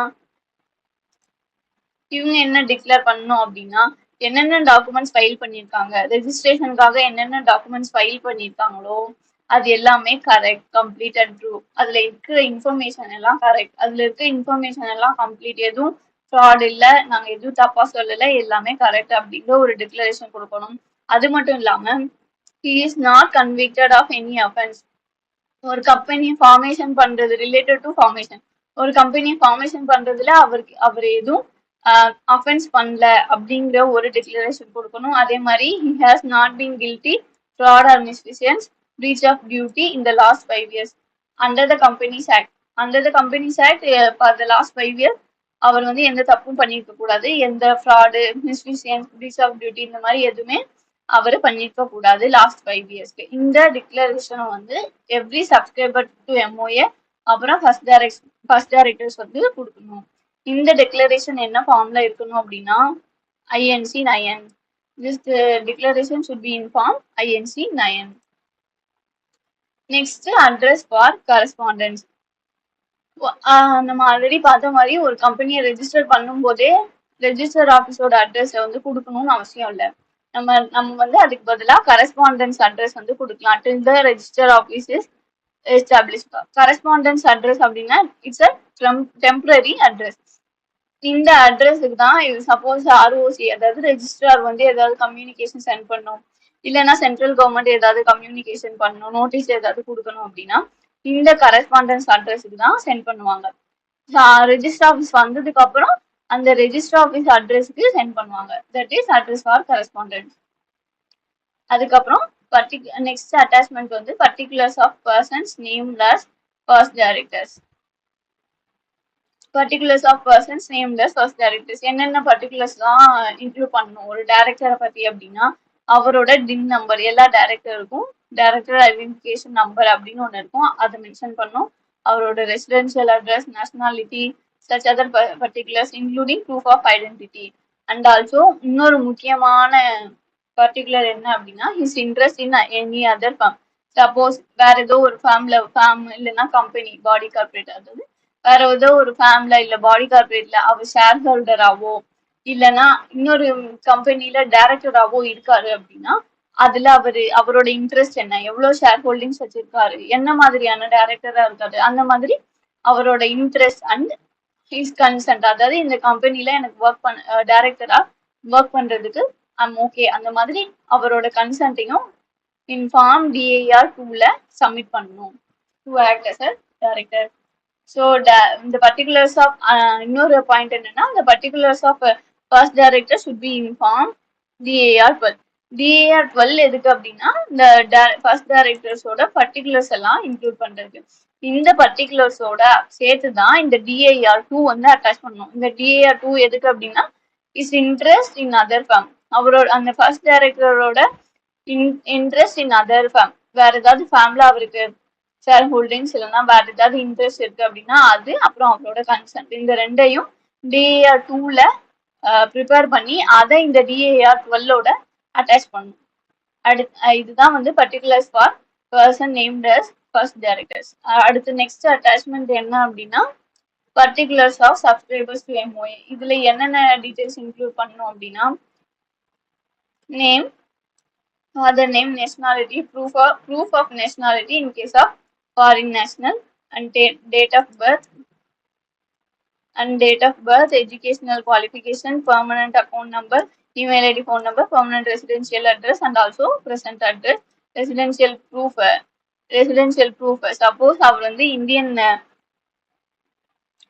ரெசிடென்ஷியல் ப்ரூஃப் என்ன கொடுக்கலாம் அப்படின்னா electricity bill, telephone bill, mobile bill, bank statement, இந்த மாதிரி எது வேணா கொடுக்கலாம். இது வந்து 2 monthsக்கு மேல இருக்கக்கூடாது, அதாவது ரொம்ப பல வருஷத்துக்கு முன்னாடி எடுத்த பேங்க் ஸ்டேட்மெண்ட், எலக்ட்ரிசிட்டி பில்லாம் இருக்கக்கூடாது. It cannot be more than 2 months old. அதே மாதிரி ப்ரூஃப் ஆஃப் ஐடென்டிட்டி, இந்தியன் நேஷனலா இருக்காரு அப்படின்னா voters ID, passport copy, driving licence இருந்தா போதும். சப்போஸ் அவர் ஃபாரின் நேஷனலா இருக்காரு அப்படின்னா பாஸ்போர்ட்டை நம்ம ப்ரூஃப் ஆஃப் ஐடென்டிட்டியா எடுத்துக்கலாம். Suppose the subscriber is already a director or promoter. Suppose அந்த சப்ஸ்கிரைப் பண்ற பர்சன் வந்து ஆல்ரெடி வேற ஒரு கம்பெனில டைரக்டராவோ ப்ரொமோட்டராவோ இருக்காரு அப்படின்னா அந்த கம்பெனியோட நேம் அண்ட் அவர் டைரக்டரா இருக்காரா ப்ரொமோட்டரா இருக்காரா அந்த மாதிரியான டீடைல்ஸ், அப்புறம் அந்த கம்பெனியோட சின் நம்பர், கார்பரேட் ஐடென்டிட்டி நம்பர், இதை வந்து அந்த பர்டிகுலர்ஸோட இன்க்ளூட் பண்ணணும். அதே மாதிரி சப்போஸ் அந்த subscriber is a body corporate, நம்ம ஆல்ரெடி பார்த்த மாதிரி body corporate can be a subscriber அப்படின்னு நம்ம ஆல்ரெடி பார்த்த மாதிரி, சப்போஸ் அந்த சப்ஸ்கிரைபர் இஸ் அ பாடி கார்பரேட்னா என்னென்ன டீடைல்ஸ் இன்க்ளூட் பண்ணோம் அப்படின்னா இந்த ஃபாலோயிங் டீடைல்ஸ் வந்து in addition to the above வந்து நம்ம இன்க்ளூட் பண்ணணும். என்னென்ன அப்படின்னா அந்த name of the body corporate, அந்த பாடி கார்பரேட்டோட நேம் என்ன, அதோட சின் நம்பர், ரெஜிஸ்ட்ரேஷன் நம்பர், இதெல்லாம் இன்க்ளூட் பண்ணணும். அப்புறம் ஜிஎல்என் அப்படின்னா global identification number. Suppose global identification number இருந்துச்சுன்னா அதை மென்ஷன் பண்ணும். Register office, principal place of business, email ID. Suppose அந்த body corporate is a company அப்படின்னா நம்ம ஆல்ரெடி பார்த்தோம், ஒரு ஒரு பாடி கார்பரேட் வந்து ஒரு மெமரண்டம் சைன் பண்ணோம் அப்படின்னா ஒரு ரிசல்யூஷன், போர்டு ரிசல்யூஷன் பாஸ் பண்ணணும். அதுல யாரோட நேம் இருக்கோ அவங்க தான் அந்த director or officer or employee தான் எம்ஓஏவை சைன் பண்ணுவாரு. அந்த அந்த போர்டு ரிசல்யூஷனை வந்து நம்ம இந்த பர்டிகுலர்ஸோட அட்டாச் பண்ணணும். அதே மாதிரி எல்எல்பினா அந்த எல்எல்பியும் ஒரு ரெசல்யூஷன் பாஸ் பண்ணணும். அந்த ரிசல்யூஷனை வந்து எல்லா பார்ட்னர்ஸும் அக்ரி பண்ணணும். அந்த ரிசல்யூஷனோட காப்பியை இந்த பர்டிகுலர்ஸோட அட்டாச் பண்ணணும். In case of foreign body corporate, அது ஃபாரின் பாடி கார்பரேட்டா இருந்தது அப்படின்னா copy of certificate of incorporation, அந்த ரெஜிஸ்டர் ஆஃபீஸ் அட்ரஸ், இதெல்லாம் இன்க்ளூட் பண்ணணும். இன் அடிஷன் டு தட், இதெல்லாம் போக சப்போஸ் அந்த கம்பெனியை ரெஜிஸ்டர் பண்றதுக்கு செபியோட ஆர்பிஐயோட அப்ரூவல் தேவைப்பட்டது அப்படின்னா ரெஜிஸ்ட்ரேஷன் பண்றதுக்கு முன்னாடி, அந்த ரெஜிஸ்ட்ரேஷனுக்கு அப்ளை பண்றதுக்கு முன்னாடி they should have obtained the approval. Approval shall be obtained before pursuing such object. அதே மாதிரி ரெஜிஸ்ட்ரேஷனுக்கு சப்மிட் பண்ணும்போது ஒரு டிக்ளரேஷன் கொடுக்கணும். அதாவது we have obtained all the approvals from the SEBI or RBI அப்படின்னு ஒரு டிக்ளரேஷன் கொடுக்கணும். அதே மாதிரி நிதி கம்பெனியா இருந்தது அப்படின்னா சென்ட்ரல் கவர்மெண்ட் வந்து ஒரு டிக்ளரேஷன் கொடுக்கணும். அதே மாதிரி ரெஜிஸ்ட்ரேஷனுக்கு வர்றதுக்கு முன்னாடி இந்த டிக்ளரேஷனை கம்பெனி வாங்கியிருக்கணும். அதே மாதிரி ரெஜிஸ்ட்ரேஷன் பண்ணும்போது இன்னொரு டிக்ளரேஷன் கொடுக்கணும். என்ன அப்படின்னா சென்ட்ரல் கவர்மெண்ட் கொடுக்க வேண்டிய டிக்ளரேஷன்லாம் கொடுத்துட்டாங்க, நாங்க வாங்கிட்டோம் அப்படின்னு சொல்லிட்டு ஒரு டிக்ளரேஷன் கொடுக்கணும்.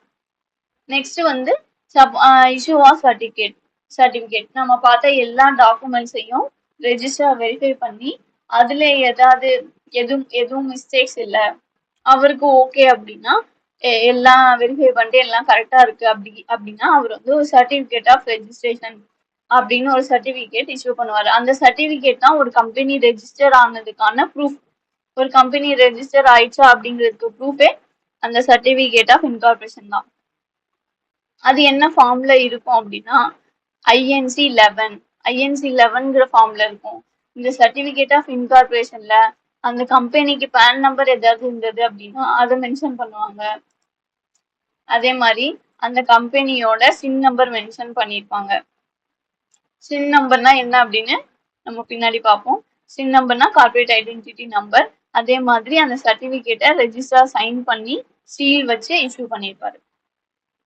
இன்னொரு முக்கியமான பாயிண்ட் என்ன அப்படின்னா certificate of incorporation is not a conclusive proof of everything prior to incorporation being in order. என்ன சொல்றாங்க அப்படின்னா ஜஸ்ட் பிகாஸ் இன்கார்பரேஷன் பண்ணி சர்டிஃபிகேட் இஷ்யூ பண்ணதுனால ஒரு கம்பெனி எந்த ஃப்ராடுமே பண்ணல அப்படின்னு சொல்ல முடியாது. அந்த கம்பெனி மேபி ஃப்ராடு பண்ணி இன்கார்பரேட் பண்ணியிருக்கலாம். அதை வந்து ஃப்ராடு வந்து ரொம்ப காம்ப்ளிகேட்டடா இருக்கும், அந்த ரெஜிஸ்ட்ராரால கண்டுபிடிக்க முடியாத அளவுக்கு டாக்குமெண்ட்ஸ் எல்லாம் அவ்வளோ பக்காவா ரெடி பண்ணி அப்ளை பண்ணியிருக்காங்க அப்படின்னா ரெஜிஸ்ட்ராரால கண்டுபிடிக்க முடியாது. ஜஸ்ட் பிகாஸ் நாங்க தான் சர்டிஃபிகேட் ஆஃப் இன்கார்பரேஷன் வாங்கிட்டோமே அப்படிங்கிறதுனால எல்லாமே கரெக்டா ஆர்டர்ல போயிட்டு இருக்கு, எல்லாமே அவங்க கரெக்டா பண்ணியிருக்காங்கன்னு சொல்ல முடியாது. It is not a certificate of incorporation is not a conclusive proof. Suppose அந்த கம்பெனி வந்து ஒரு இல்லீகல் ஆப்ஜெக்டுக்காக இன்கார்பரேட் பண்ணியிருக்காங்க அப்படின்னா அது அவங்க சர்டிஃபிகேட் ஆஃப் இன்கார்பரேஷன் வாங்கினதுனால அது லீகலா மாறிடாது. இல்லீகல் ஆப்ஜெக்ட் வந்து சர்டிஃபிகேட் வாங்கினாலும் சரி it is always a illegal. It is always illegal. அதுதான் வந்து இந்த பாயிண்ட்ல வந்து மென்ஷன் பண்ண வராங்க. சப்போஸ் அந்த கம்பெனி வந்து ஒரு ஃப்ராட் டாக்குமெண்ட் சப்மிட் பண்ணியிருக்காங்க அப்படின்னா, நாங்க இன்கார்பரேஷன் பண்ணிட்டோம், அது ஃப்ராட் இல்ல, அது எப்படி ஃப்ராடா இருக்க முடியும் அப்படின்னு ஒரு பாயிண்ட் வந்து வைக்க முடியாது. இன்கார்பரேஷன் சர்டிபிகேட் வாங்கினாலுமே fraud is always a fraud. Next topic வந்து CIN number, allotment of CIN number. CIN நம்பர்னா என்ன அப்படின்னா, இட் இஸ் அ 21 ஆல்பா நியூமரிக் டிஜிட். சின் நம்பர்ல வந்து 21 கேரக்டர்ஸ் இருக்கும்.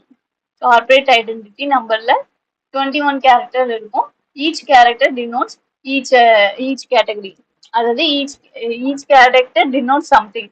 சப்போஸ் இதை எடுத்துக்குவோம். இந்த எக்ஸாம்பிள்ல கொடுத்துருக்கிறது வந்து இன்ஃபோசிஸ் லிமிடெடோட சின் நம்பர். இதுல இந்த இந்த சின் நம்பரை வந்து நம்ம கிளாசிஃபை பண்ணி ஒவ்வொரு கேரக்டரும் என்ன சொல்லுது, எதை டிஃபைன் பண்ணுது அப்படின்னு வந்து நம்ம பார்க்க போறோம். ஃபர்ஸ்ட் கேரக்டர் வந்து எல். எல் என்ன டினோட் பண்ணுதுன்னா லிஸ்டிங் ஸ்டேட்டஸ். ஃபர்ஸ்ட் லெட்டர் வந்து லிஸ்டிங் ஸ்டேட்டஸ் ஆஃப் அ கம்பெனியை டினோட் பண்ணுது. லிஸ்டட் கம்பெனியா இருந்ததுன்னா எல் போடுவாங்க, அன்லிஸ்டட் கம்பெனியா இருந்தா யூ போடுவாங்க. இன்ஃபோசிஸ் வந்து லிஸ்டட் கம்பெனிங்கிறதுனால எல் போட்டிருக்காங்க. அதே மாதிரி அடுத்த நெக்ஸ்ட் 5 டிஜிட் வந்து இண்டஸ்ட்ரி கோட். அது என்ன இண்டஸ்ட்ரியில இருக்கு அதை பொறுத்து அந்த இண்டஸ்ட்ரி கோட் வந்து ஒவ்வொரு கம்பெனிக்கும் வேரி ஆகும்.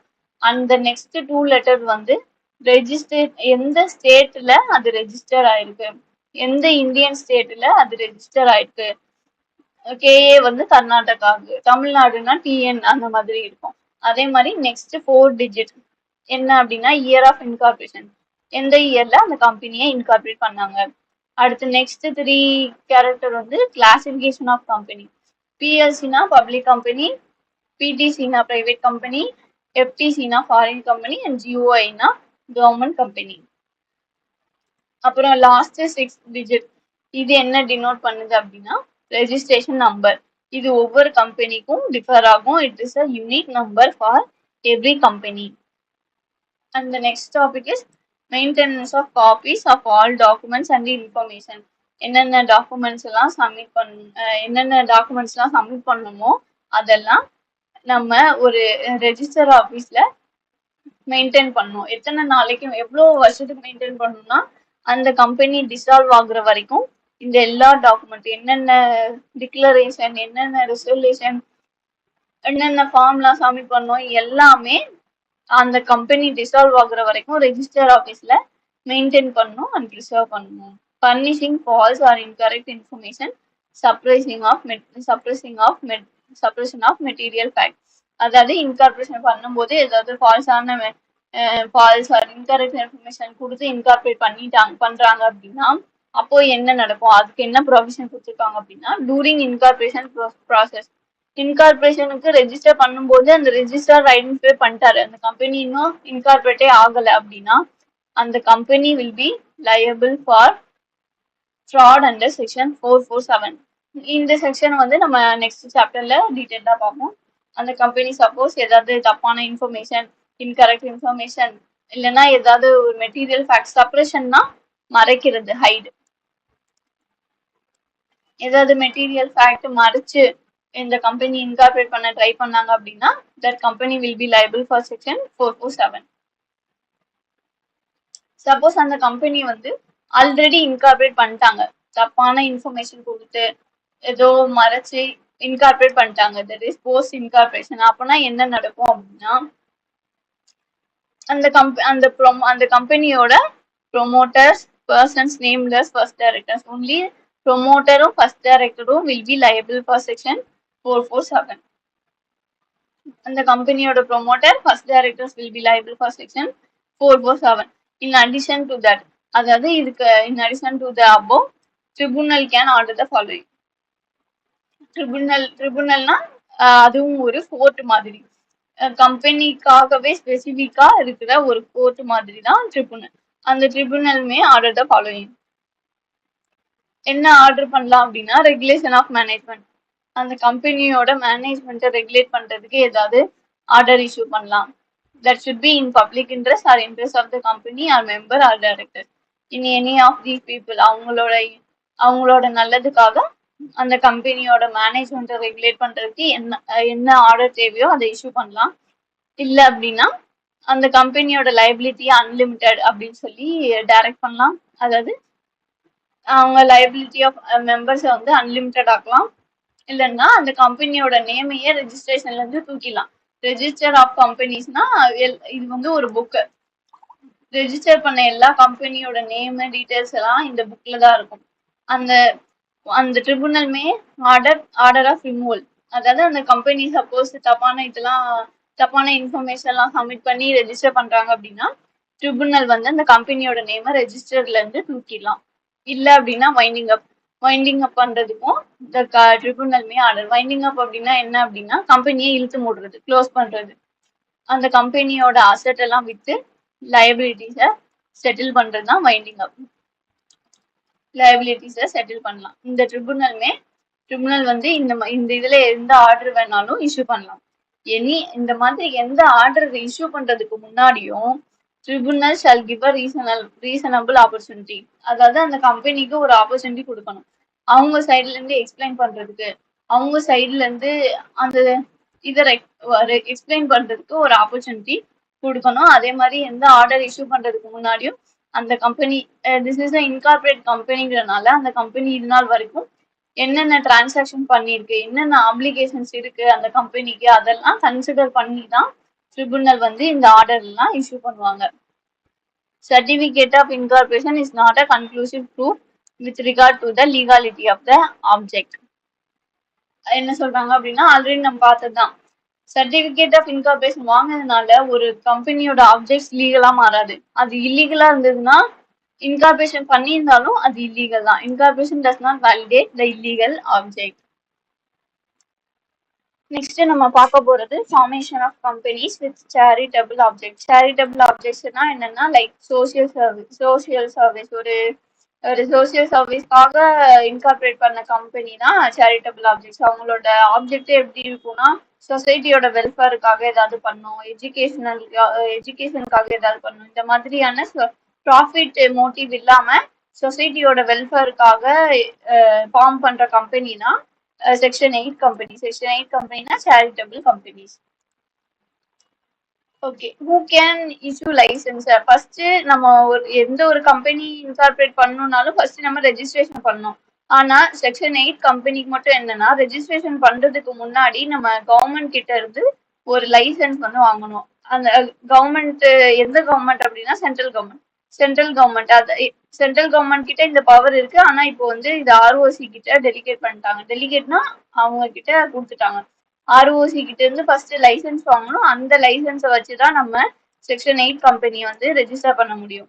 ஆர்ஓசி தான் லைசன்ஸ் கொடுப்பாங்க. அண்ட் யார் லைசன்ஸ் வாங்கலாம், யாரெல்லாம் ஒரு செக்ஷன் 8 கம்பெனியை இன்கார்பரேட் பண்ணலாம் அப்படின்னா any person or association of person. ஒரு பர்சன் கூட a person or association of person section 8 கம்பெனியை இன்கார்பரேட் பண்ணலாம். செக்ஷன் 8 கம்பெனி வந்து always a limited liability company. Section 8 கம்பெனியோட லைபிலிட்டி அன்லிமிட்டடா இருக்கவே இருக்காது. அதோட லைபிலிட்டி எல்லாமே லிமிடெட் தான். ஓகே, செக்ஷன் 8 கம்பெனி அதர் ஃபீச்சர்ஸ்லாம் என்ன, செக்ஷன் 8 கம்பெனியோட கேரக்டரிஸ்டிக்ஸ்லாம் எப்படி இருக்கும் அப்படின்னு பார்த்தோம்னா அதோட ஆப்ஜெக்ட்ஸ் வந்து promotion of commerce, arts, science, இந்த மாதிரி இதெல்லாம் ப்ரொமோட் பண்றதா தான் இருக்கும். அதோட ஆப்ஜெக்ட்ஸ் வந்து ப்ராஃபிட் மோட்டிவா இருக்காது. அதே மாதிரி it intense to apply it's profits for promoting it's objects. அதோட ப்ராஃபிட்டை வந்து அதோட ஆப்ஜெக்ட்ஸை ப்ரொமோட் பண்றதுக்கு தான் யூஸ் பண்ணுமே தவிர பப்ளிக்கு டிவிடெண்டா கொடுக்காது, அதாவது மெம்பருக்கு டிவிடெண்டா கொடுக்காது. Prohibits payment of any dividend to its member. அதோட ப்ராஃபிட்டை ப்ரொமோட்டிங் இட்ஸ் ஆப்ஜெக்ட், அதாவது ப்ராஃபிட்டை ஆப்ஜெக்ட்ஸ்க்காக மட்டும்தான் யூஸ் பண்ண முடியும், டிவிடெண்டுக்கு யூஸ் பண்ண முடியாது. ஓகே, நம்ம ஆல்ரெடி பார்த்த மாதிரி a person can start an OPC. அப்பனா ஒரு பர்சன் ஒரு OBC a person can start a section 8 company நம்ம இங்க பார்த்துருக்கோம். அப்போ ஒரு பர்சன் இருந்தா நம்ம செக்ஷன் 8 கம்பெனியை ஸ்டார்ட் பண்ணிடலாமா? செக்ஷன் 8 கம்பெனிக்கு மினிமம் ஒரு மெம்பர் இருந்தா போதுமா அப்படின்னா கிடையாது. ஏன் கிடையாது? அதான் இங்க ஆல்ரெடி தெளிவா கொடுத்துருக்காங்களே. இப்ப ஒரு a person can start a OPC அப்படின்னு தெளிவா இங்க கொடுத்துருக்காங்க. அப்புறம் ஏன் ஒரு பர்சனால செக்ஷன் 8 கம்பெனியை ரெஜிஸ்டர் பண்ண முடியாது அப்படின்னா நம்ம ஆல்ரெடி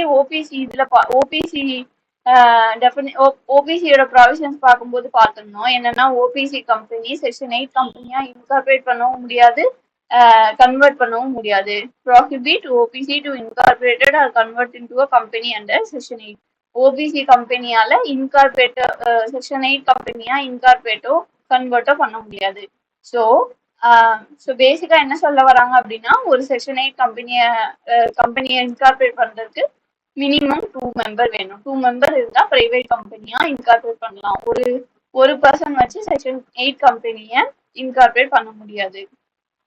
அதே மாதிரி ஒரு ஃபர்மால ஒரு ஃபர்மோ கம்பெனியோ ஒரு இன்னொரு செக்ஷன் 8 கம்பெனி இன்கார்பரேட் பண்ண முடியாது. They can be a member. அவங்க வந்து அந்த செக்ஷன் 8 கம்பெனில ஒரு மெம்பரா இருக்கலாமே தவிர அவங்களால வந்து ஒரு செக்ஷன் 8 கம்பெனியை இன்கார்பரேட் பண்ண முடியாது. அதே மாதிரி members liability is always limited. மற்ற கம்பெனிக்கெல்லாம் சப்போஸ் அது பப்ளிக் லிமிடெடா கம்பெனியா இருந்ததுன்னா லிமிடெட்ன்ற வேர்டு கொடுப்போம். அதே பிரைவேட் லிமிடெட் கம்பெனியா இருந்ததுன்னா பிரைவேட் லிமிடெட்னு கொடுப்போம். ஆனா ஓபிசிக்கு அது கொடுக்க மாட்டோம். ஈவன் ஓபிசி வந்து லிமிடெட் கம்பெனியா இருந்தாலுமே அதோட நேம்ல லிமிடெட் ஆர் பிரைவேட் லிமிடெட் அப்படிங்கிற வேர்டு வந்து ஆட் பண்ண மாட்டாங்க. ஆட் பண்ண கூடாது. Shall not be added to its name. Limited or private லிமிடெட்ங்கிற வேர்டு அந்த செக்ஷன் 8 கம்பெனியோட நேம் பக்கத்துல வரக்கூடாது. அதுதான் இங்க சொல்றாங்க. Licence may issue on such conditions as central government or ROC deems fit. இது என்ன அப்படின்னா, லைசன்ஸ் இஷ்யூ பண்றாங்கல்ல, ஆர்ஓசி இஷ்யூ பண்றாங்க. ஆர்ஓசி இஷ்யூ பண்ணும்போது அவங்க ஏதாவது கண்டிஷன் போடணும் அப்படின்னா தே கேன் இஷ்யூ எனி கண்டிஷன்ஸ்னா எப்படி சொல்லலாம் அப்படின்னா, நீங்க உங்களோட நீங்க வந்து எஜுகேஷனலுக்காக மட்டும்தான் இந்த கம்பெனி ஒர்க் பண்ணணும். அதாவது எஜுகேஷனல் ப்ரொமோட் பண்றதுக்காக மட்டும்தான் அகாடமிக் ரிலேட்டடா தான் இந்த கம்பெனி ஒர்க் பண்ணணும். வேற எந்த ஆப்ஜெக்ட்ஸும் இந்த கம்பெனிக்கு இருக்கக்கூடாது. அந்த மாதிரி சென்ட்ரல் கவர்மெண்ட்டுக்கு என்ன தோணுதோ, என்ன கண்டிஷன் தோணுதோ அவங்க அந்த கண்டிஷனை போட்டு அந்த கம்பெனிக்கு லைசன்ஸ் கொடுக்கலாம். ஓகே, அப்புறம் லைசன்ஸ் வாங்கியாச்சு. லைசன்ஸ் வாங்கினதுக்கு அப்புறம் என்ன பண்ணணும்னா, லைசன்ஸ் வாங்கினதுக்கு அப்புறம் தான் நம்ம ரெஜிஸ்ட்ரேஷனுக்கு அப்ளை பண்ண முடியும். ஒன்ஸ் நம்ம காட் லைசன்ஸ், அதுக்கப்புறமா நம்ம ரெஜிஸ்ட்ரேஷன் போவோம். ரெஜிஸ்ட்ரேஷனுக்கு அஸ் யூசுவல் ப்ரொசீஜர் தான். ரெஜிஸ்ட்ரார் கிட்ட நம்ம ஆல்ரெடி பார்த்த மாதிரி எந்த ஒரு நியூ கம்பெனியை இன்கார்பரேட் பண்ணாலும் ஐஎன்சி 32 ஸ்பைசி பிளஸ் இந்த ரெண்டு ஃபார்மையும் சப்மிட் பண்ணி நம்ம இன்கார்பரேட் பண்ணுவோம். இதோட சேர்த்து நம்ம என்னென்னலாம் அட்டாச் பண்ணோம் அப்படின்னா, சில சப்போர்ட்டிங் டாக்குமெண்ட்ஸ்லாம் நம்ம அட்டாச் பண்ணணும். செக்ஷன் 8 கம்பெனிக்கு ஸ்பெசிஃபிக்கா 2 இருக்கு. அப்புறம் நார்மலா இது வந்து எல்லா கம்பெனிக்குமே காமனா இருக்கிறது என்னதுன்னா எம்ஓஏ ஏஓஏ. எந்த கம்பெனி ரெஜிஸ்டர் பண்ணணும்னாலும் எம்ஓஏ ஏஓஏ இல்லாம ரெஜிஸ்டரே பண்ண முடியாது.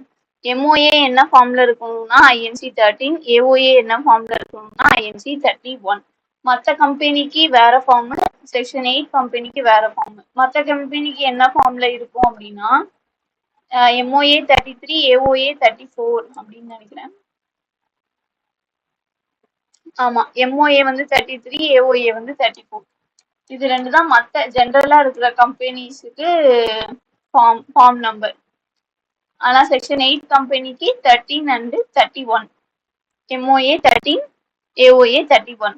அதே மாதிரி இன்னொன்னு ஸ்பெசிஃபிக்கா செக்ஷன் 8 கம்பெனிக்கு இருக்கிற 2 அட்டாச்மெண்ட் என்ன அப்படின்னா, 2 டாக்குமெண்ட் என்ன அப்படின்னா, ஒன்னு வந்து estimate of future annual income. அந்த கம்பெனியோட future annual income and expenditure 3 இயர்ஸ்க்கு, நெக்ஸ்ட் 3 இயர்ஸ்க்கு அதோட இன்கம் என்னவா இருக்கும், அதோட எக்ஸ்பெண்டிச்சர் எவ்வளவு இருக்கும், அந்த மாதிரி அதை ஒரு ப்ரெடிக்ட் பண்ணி எஸ்டிமேட் பண்ணி சப்மிட் பண்ணணும். அதோட சேர்த்து சோர்ஸ் ஆஃப் இன்கம், அவங்களோட சோர்ஸ் ஆஃப் இன்கம் எங்கெங்க அவங்களுக்கு மணி வரும், என்ன சோர்ஸ் ஆஃப் இன்கம் இருக்கு, அதே மாதிரி ஆப்ஜெக்ட்ஸ் ஃபார் எக்ஸ்பெண்டிச்சர் எதுக்காக செலவு பண்ண போறாங்க இந்த நெக்ஸ்ட் 3 இயர்ஸ்க்கு, அவங்களோட expenditure of income and estimate of income and expenditure and sources of income and objective of எக்ஸ்பெண்டிச்சரை சப்மிட் பண்ணும். அதே மாதிரி இன்னொரு டாக்குமெண்ட் ஸ்பெசிஃபிக்கா செக்ஷன் 8 கம்பெனிக்கு என்ன இருக்கு அப்படின்னா, ஒரு டிக்ளரேஷன், 2 டிக்ளரேஷன் சப்மிட் பண்ணும். 2 டிஃப்ரெண்ட் செட் ஆஃப் பீப்புள் வந்து டிக்ளரேஷன் சப்மிட் பண்ணும்.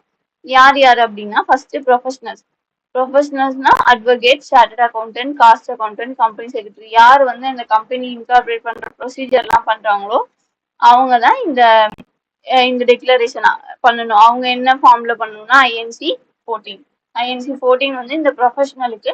அதே மாதிரி இன்னொரு செட் ஆஃப் பீப்புள் யாருன்னு பார்த்தோம்னா, பர்சன்ஸ் மேக்கிங் த அப்ளிகேஷன், யார் அந்த கம்பெனி இன்கார்பரேட் பண்றதுக்காக அப்ளிகேஷன் போடுறாங்களோ, ரெஜிஸ்ட்ரார் கிட்ட அப்ளை பண்றாங்களோ, யார் நேம்ல அப்ளை பண்றாங்களோ அவங்க எல்லாருமே டிக்ளரேஷன் சப்மிட் பண்ணும் இன் INC 15. என்ன இந்த 2 பீப்புளும் டிக்ளரேஷன் சப்மிட் பண்ணும். ஆனா என்ன டிக்ளரேஷன் சப்மிட் பண்ணும் அப்படின்னா, memorandum and articles confirmative with provision. அதாவது மெமரண்டமும் ஆர்டிகல்ஸும் செக்ஷன் 8ல இருக்கிற எல்லா ப்ரொவிஷனையும் கம்ப்ளீட் பண்ணுது. அதுல எதுவும் டீவியேட் ஆகல. அதாவது எல்லாமே கரெக்டா நாங்க கொடுத்துருக்கோம். மெமரண்டம்லயும் ஏஓலையும் எல்லாம் கரெக்டா நாங்க கொடுத்துருக்கோம். அதே மாதிரி all the requirements of the acts have been complied with. ரெஜிஸ்ட்ரேஷனுக்குன்னு இருக்கிற செக்ஷன் 8 ரூல்ஸ் எல்லாமே இந்த ஆக்ட் கீழே இருக்கிற மற்ற எல்லா ரூல்ஸும், ரெஜிஸ்ட்ரேஷனுக்காக இருக்கிற எல்லா ரூல்ஸும் நாங்க கம்ப்ளை பண்ணிட்டோம். அதுல எந்த டிஃபால்ட்டும் இல்லை, நான் கம்ப்ளைண்ட்ஸும் கிடையாது. We have complaint with all the requirements அப்படின்னு ஒரு டிக்ளரேஷன் கொடுக்கணும். So these are the 2 additional documents to be attached for a section 8 company. Next வந்து alteration of memorandum and articles required prior permission of government. என்னது அப்படின்னா, ஜென்ரலா ஒரு கம்பெனியோட memorandum article பண்றதுக்கு மெமரண்டம் அல்டர் பண்றதுக்கு, ஆர்டிகல் அல்டர் பண்றதுக்கு என்ன பண்ணோம் அப்படின்னா, ஜெனரல் மீட்டிங் போடுவாங்க. ஜெனரல் மீட்டிங்ல ஒரு ஸ்பெஷல் ரெசல்யூஷன் பாஸ் பண்ணுவாங்க. ஸ்பெஷல் ரெசல்யூஷன் பாஸ் பண்ணி அப்புறம் அல்டர் பண்ணுவாங்க. என்னென்ன அல்ட்ரேஷன் தேவைப்படுதோ, இப்போ சப்போஸ் எல்லாரும் ஸ்பெஷல் ரெசல்யூஷன் பாஸ் ஆயிடுச்சு அப்படின்னா அல்ட்ரேஷன் பண்ணிடலாம். ஆனா செக்ஷன் 8 கம்பெனிக்கு அப்படி பண்ண முடியாது. செக்ஷன் 8 கம்பெனிக்கு எந்த ஒரு அல்டர் பண்றதுக்கு முன்னாடியும் அப்ரூவல் வாங்கணும். மெமரண்டம் அல்டர் பண்ணணும்னா நம்ம ஆர்டி கிட்ட இருந்து அப்ரூவல் வாங்கணும். ஆர்டினா ரீஜனல் டைரக்டர். இவரு ரீஜனல் டைரக்டர் வந்து ஆர்ஓசிக்கு மேல, ஆர்ஓசியோட ஹெட் தான் ரீஜனல் டைரக்டர். அதே மாதிரி ஆர்டிகல்ஸ் அல்டர் பண்ணோம் அப்படின்னா ஆர்ஓசி கிட்ட இருந்து அப்ரூவல் வாங்கணும். இந்த அப்ரூவல்லாம் வாங்கினதுக்கு அப்புறம் தான் ஜெனரல் மீட்டிங் போட்டு ஸ்பெஷல் ரெசல்யூஷன் பாஸ் பண்ணி அல்டர் பண்ண முடியும். Conversion into any other company. ஒரு செக்ஷன் 8 கம்பெனி வேற ஒரு கம்பெனியா மாறலாமா அப்படின்னா எஸ், மாறலாம். ஆனா அதுல நிறைய ரூல்ஸ் இருக்கு. ஏன் அப்படின்னா, செக்ஷன் 8 கம்பெனிக்கு வந்து நிறைய ரிலாக்ஸேஷன் கொடுத்துருப்பாங்க, டாக்ஸ் ரிலாக்ஸேஷன் கொடுத்துருப்பாங்க. சம்டைம்ஸ் கவர்மெண்ட் வந்து சப்சிடி கொடுத்துருக்கலாம், வேற ஏதாவது எக்ஸாம்ஷன்ஸ் கூட கொடுத்துருக்கலாம். இதெல்லாம் என்ஜாய் பண்ணிட்டு ஒரு கம்பெனி வந்து இல்ல, நாங்க எங்களுக்கு போதும், நாங்க என்ஜாய் பண்ணி முடிச்சிட்டோம், எங்களுக்கு செக்ஷன் 8 கம்பெனியா இருக்க வேண்டாம், நாங்க வந்து பப்ளிக் கம்பெனியா மாறிட்டோம், பிரைவேட் கம்பெனியா மாறிட்டோம் அப்படின்னு சொல்லிட்டு மாறலாமான்னா மாறலாம். ஆனா அதுக்கு ரொம்ப கண்டிஷன்ஸ் நிறைய இருக்குது. என்னென்ன கண்டிஷன்ஸ் அப்படின்னா, ஃபர்ஸ்ட் என்ன பண்ணோம் அப்படின்னா, ஒரு ஜெனரல் மீட்டிங் போட்டு ஸ்பெஷல் ரெசல்யூஷனா பாஸ் பண்ணணும். யூஸ்வலா ஒரு ஜெனரல் மீட்டிங் கண்டக்ட் பண்றதுக்கு என்ன ப்ரொசீஜர் அப்படின்னா, ஜெனரல் மீட்டிங்க்கு ஒரு நோட்டீஸ் பிளஸ் எக்ஸ்பிளனேட்டரி ஸ்டேட்மெண்ட் அப்படின்னு ஒரு 2 ஸ்டேட்மெண்ட் இருக்கும், 2 டாக்குமெண்ட் இருக்கும். நோட்டீஸ்னா என்ன அப்படின்னா, நோட்டீஸ்ல என்ன டீட்டெயில் இருக்கும் அப்படின்னா, ஜெனரல் மீட்டிங் எப்போ நடக்க போகுது, என்ன டேட்டு, என்ன டைம்ல நடக்குது, எந்த பிளேஸ்ல நடக்குது, இந்த மாதிரியான ஜெனரல் மீட்டிங். அப்புறம் என்ன டாபிக் பத்தி பேச போறோம் ஜெனரல் மீட்டிங்ல, எதுக்காக இந்த ஜெனரல் மீட்டிங் கண்டக்ட் பண்றாங்க, இந்த மாதிரியான டீடைல்ஸ்லாம் நோட்டீஸ்ல இருக்கும். பிளஸ் எக்ஸ்பிளனேட்டரி ஸ்டேட்மெண்ட்னா என்ன அப்படின்னா, இப்போ நம்ம இங்க நோட்டீஸ்ல கொடுத்துருக்காங்கல்ல இந்த டாபிக்கை எலாபரேட்டா கொடுத்துருப்பாங்க எக்ஸ்பிளனேட்டரி ஸ்டேட்மெண்ட்ல. ஒரு கம்பெனி கன்வெர்ட் பண்றதுக்கு என்ன பண்ணோம் அப்படின்னா, இந்த நோட்டீஸ் அண்ட் எக்ஸ்பிளனேட்டரி ஸ்டேட்மெண்ட்டை அதோட மெம்பர்ஸுக்கு அனுப்பி ஜெனரல் மீட்டிங் கண்டக்ட் பண்ணி, நோட்டீஸ்னா நத்திங் பட் இன்விடேஷன் தான். இந்த மாதிரி எங்களுக்கு மீட்டிங் நடக்குது, ஜெனரல் மீட்டிங் நடக்குது, இதெல்லாம் டிஸ்கஸ் பண்ண போறோம், ப்ளீஸ் ஜாயின் அஸ், அந்த மாதிரி ஒரு இன்விடேஷன் தான் நோட்டீஸ். இந்த மாதிரி மெம்பருக்கு நோட்டீஸும் எக்ஸ்பிளனேட்டரி ஸ்டேட்மெண்ட்டும் கொடுத்து அவங்கள மீட்டிங்க்கு வர வச்சு ஒரு ஸ்பெஷல் ரெசல்யூஷன் பாஸ் பண்ணும். இந்த எக்ஸ்பிளனேட்டரி ஸ்டேட்மெண்ட்ல என்ன சொல்லணும் அப்படின்னா, ரீசன் ஃபார் கன்வர்ஷன், எதுக்காக அவங்க கன்வெர்ட் பண்றாங்க செக்ஷன் 8 கம்பெனில இருந்து அப்படிங்கிற ரீசனை தெளிவா மென்ஷன் பண்ணி இருக்கணும். Special resolution at general meeting and explanatory statement to notice of such meeting set out the reason for such conversion. எதுக்காக கன்வெர்ட் பண்றாங்க அப்படிங்கறத எக்ஸ்பிளனேட்டரி ஸ்டேட்மெண்ட்ல அவங்க மென்ஷன் பண்ணிருக்கணும் அப்படின்னு சொல்றாங்க. ஒன்ஸ் ஸ்பெஷல் ரெசல்யூஷன்லாம் பாஸ் பண்ணதுக்கு அப்புறமா என்ன பண்ணணும் அப்படின்னா, ஆர்டி கிட்ட அப்ரூவல் வாங்கணும். ஆர்டி கிட்ட அப்ரூவல் வாங்கினதுக்கு அப்புறம் தான் ஆர்ஓசி கிட்ட போயிட்டு அந்த கன்வர்ஷனை ரெஜிஸ்டர் பண்ண முடியும். ஆர்டி கிட்ட அப்ரூவல் வாங்குறதுக்கு என்ன ஃபார்ம் அப்படின்னா ஐஎன்சி 18. ஆர்டினா regional director INC 18 form submit பண்ணும். இந்த ஐஎன்சி 18 சப்மிட் பண்ணும்போது நம்ம அந்த copy of the special resolution general மீட்டிங்ல பாஸ் பண்ண அந்த copy of the special resolution and also the copy of the notice and also explanatory ஸ்டேட்மெண்டோட காப்பியையும் அட்டாச் பண்ணி சப்மிட் பண்ணும் ஆர்டி கிட்ட. இது மட்டும் இல்லாம செக்ஷன் 8 கம்பெனிக்கு இன்னொரு இன்னொரு இன்னொரு ரெஸ்ட்ரிக்ஷன் இருக்கு.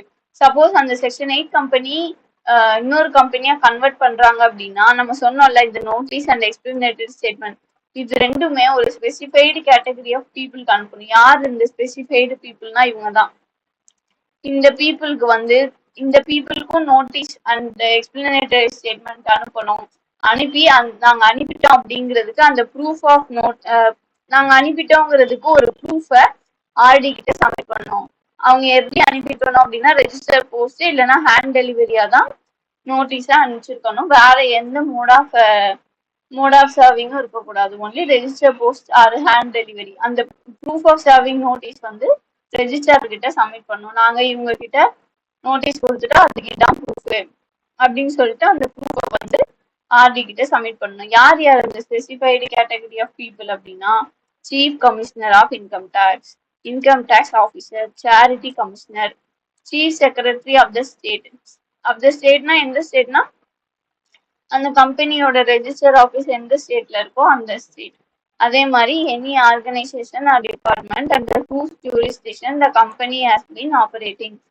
சப்போஸ் அந்த கம்பெனி செக்ஷன் 8 கம்பெனி ஏதாவது கவர்மெண்ட் கம்பெனி கீழே கவர்மெண்ட் ஆர்கனைசேஷன் டிபார்ட்மெண்ட் கீழே ஒர்க் ஆகுது அப்படின்னா அந்த டிபார்ட்மெண்ட்டுக்கும் இந்த நோட்டீஸ் அண்ட் எக்ஸ்பிளனேட்டரி ஸ்டேட்மெண்ட் நம்ம கொடுக்கணும்.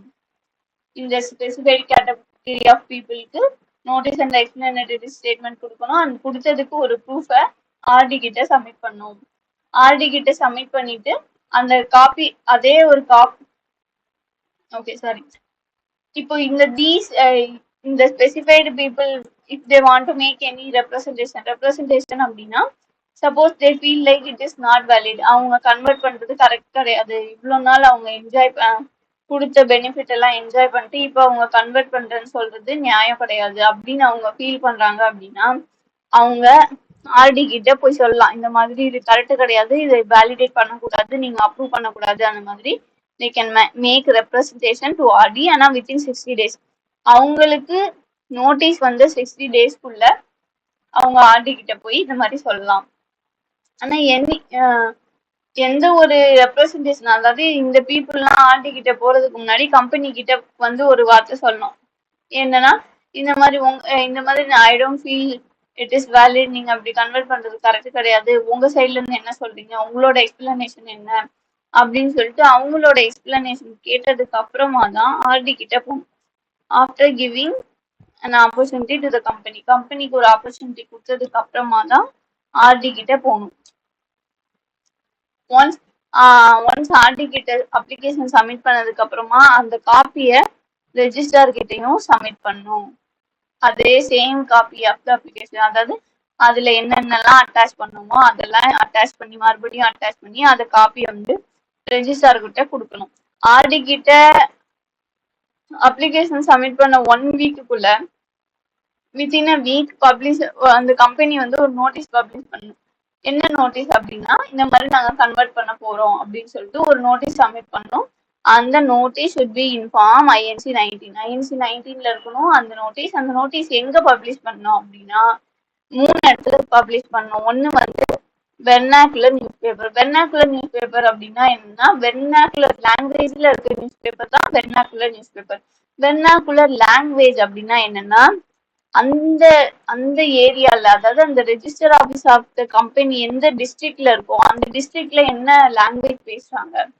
சப்போஸ் அது சென்னையில இருக்கு அப்படின்னா தமிழ் தான் வெர்னாக்குலர் லாங்குவேஜ். அதே மாதிரி இது வேற எங்கேயாவது இருக்கு மும்பைல இருக்குன்னா ஹிந்தி தான் அதோட வெர்னாக்குலர் லாங்குவேஜ்.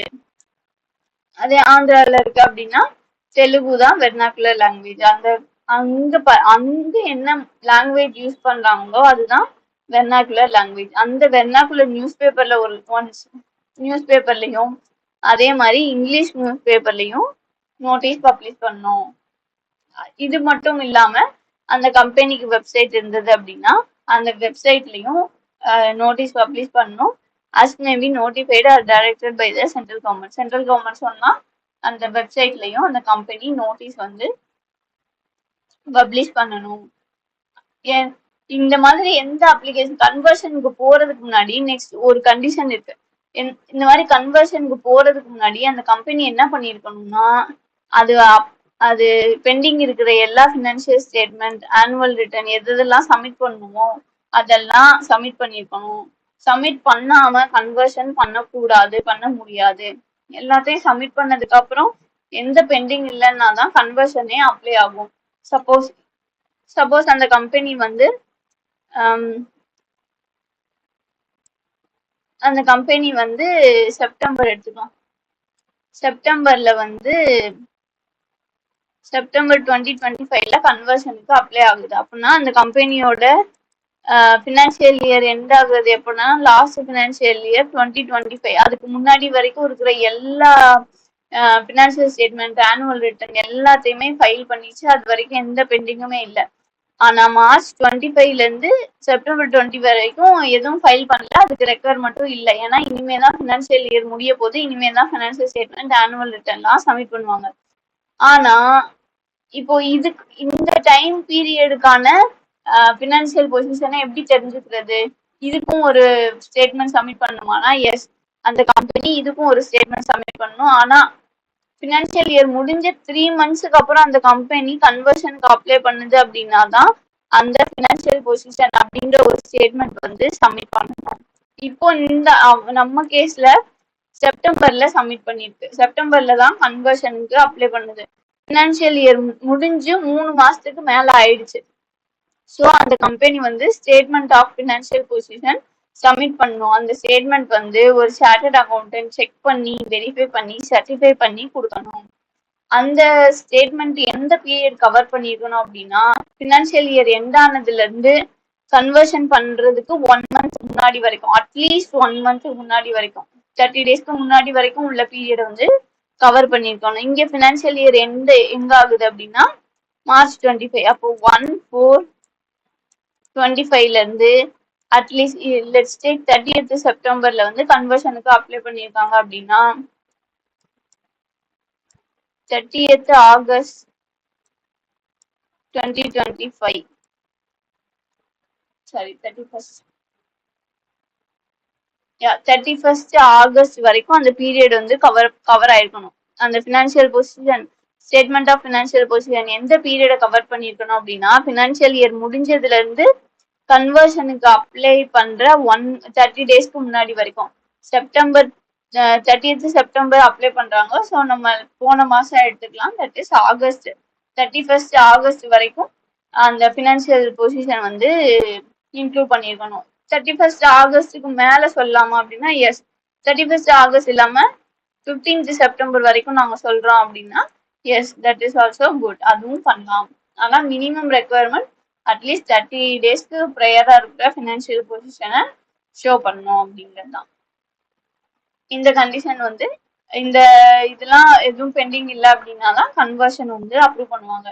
எல்லாமே கரெக்டா இருக்குது, அந்த ஃபார்ம்ஸ் எல்லாமே கரெக்டா இருக்கு, எல்லாமே பக்காவா இருக்கு அப்படின்னா ஆர்டி வந்து அப்ரூவ் பண்ணுவாரு. அப்ரூவ் பண்ணும்போது அவர் ஏதாவது கண்டிஷன் போடணும் அப்படின்னா கண்டிஷன் போடலாம். ஆனா எந்த ஒரு கண்டிஷன் போடுறதுக்கு முன்னாடியும் கம்பெனிக்கு ஒரு ஆப்பர்ச்சுனிட்டி கொடுக்கணும்.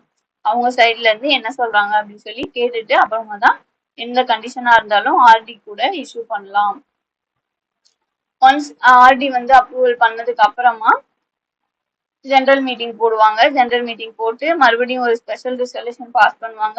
இது எதுக்கு அப்படின்னா இந்த ஜெனரல் மீட்டிங் எதுக்கு அப்படின்னா அவங்க எம்ஓஏ ஏஓஏ அமெண்ட் பண்ணணும். ஏன்னா கன்வெர்ட் பண்ணிட்டாங்க. ஸோ அந்த கம்பெனியோட டைப் ஆஃப் த கம்பெனியே மாறுது. சப்போஸ் அது செக்ஷன் 8 கம்பெனில இருந்து நார்மலா ஒரு பப்ளிக் கம்பெனியா மாறுது அப்படின்னா செக்ஷன் 8 கம்பெனில இருந்து நார்மலா ஒரு பப்ளிக் கம்பெனியா மாறுது அப்படின்னா அதோட நேம்ல இருந்து எல்லாமே மாறும். நேம் கிளாஸ் மாறும். நேம் கிளாஸ்னா என்ன அப்படின்னு நம்ம ஃபர்தரா பார்க்கலாம். ஸோ மெமரண்டம்ல என்னென்ன சேஞ்சஸ் தேவை, ஆர்டிகல்ஸ்ல என்னென்ன சேஞ்சஸ் தேவை அப்படிங்கிறதுலாம் பார்த்து அவங்க சேஞ்சஸ் பண்ணுவாங்க. செக்ஷன் 8 கம்பெனியா இருக்கும்போது வந்து டிவிடெண்ட் கொடுக்க முடியாது. ஸோ அந்த ப்ராவிஷன் வந்து டிவிடெண்டுக்கான ப்ராவிஷன் வந்து முன்னாடி மெமரண்டம்ல இருக்காது. ஆனா இப்போ அது பப்ளிக் கம்பெனியா வந்ததுனால டிவிடெண்ட் வந்து டிவிடெண்ட் ப்ராஹிபிட்டட் இல்ல. சோ அவங்க டிவிடெண்ட் எவ்வளவு கொடுக்கலாம், எந்த வருஷத்துக்கு, இயர்லி டிவிடெண்டா ஆர் ஹாஃப் இயர்லி டிவிடெண்டா, அந்த மாதிரி அவங்களுக்கு என்னென்ன மாத்தணும்னு தோணுதோ, மெமரண்டம்ல என்னென்ன மாத்தணுமோ அந்த மாதிரியான எல்லா சேஞ்சஸும் பண்ணுவாங்க. அதுக்காக தான் அப்ரூவல் வாங்கினதுக்கு அப்புறமா ஒரு ஜெனரல் மீட்டிங் போடுவாங்க. ஸ்பெஷல் ரிசல்யூஷன் பாஸ் பண்ணிட்டு அப்புறம் இந்த சேஞ்சஸ் எல்லாம் பண்ணிட்டு அத அந்த சேஞ்சஸ் எல்லாம் பண்ணதுக்கு அப்புறமா ரெஜிஸ்ட்ரார் கிட்ட இந்த சேஞ்சஸ் பண்ண எம்ஓஏ அப்டேட் பண்ண எம்ஓஏ அண்ட் ஏஓஏவை சப்மிட் பண்ணி அந்த கன்வர்ஷனை ரெஜிஸ்டர் பண்ணுவாங்க. இந்த ரெஜிஸ்ட்ரார் கிட்ட சப்மிட் பண்ணோடனே ரெஜிஸ்ட்ரார் வந்து ஒரு சர்டிபிகேட் ஆஃப் இன்கார்பரேஷன் கொடுப்பாரு. சர்டிபிகேட் ஆஃப் இன்கார்பரேஷன் ஃப்ரெஷ்ஷா இருக்கும். முன்னாடி ஆல்ரெடி ஒன்று வாங்கியிருப்பாங்க, தட் இஸ் செக்ஷன் 8 கம்பெனியா ரெஜிஸ்டர் பண்ணதுக்கான சர்டிபிகேட். இப்போ வந்து கன்வெர்ட் பண்ணதுக்கு அப்புறம் ஃப்ரெஷ்ஷா இன்னொரு சர்டிபிகேட் இஷ்யூ பண்ணுவாங்க.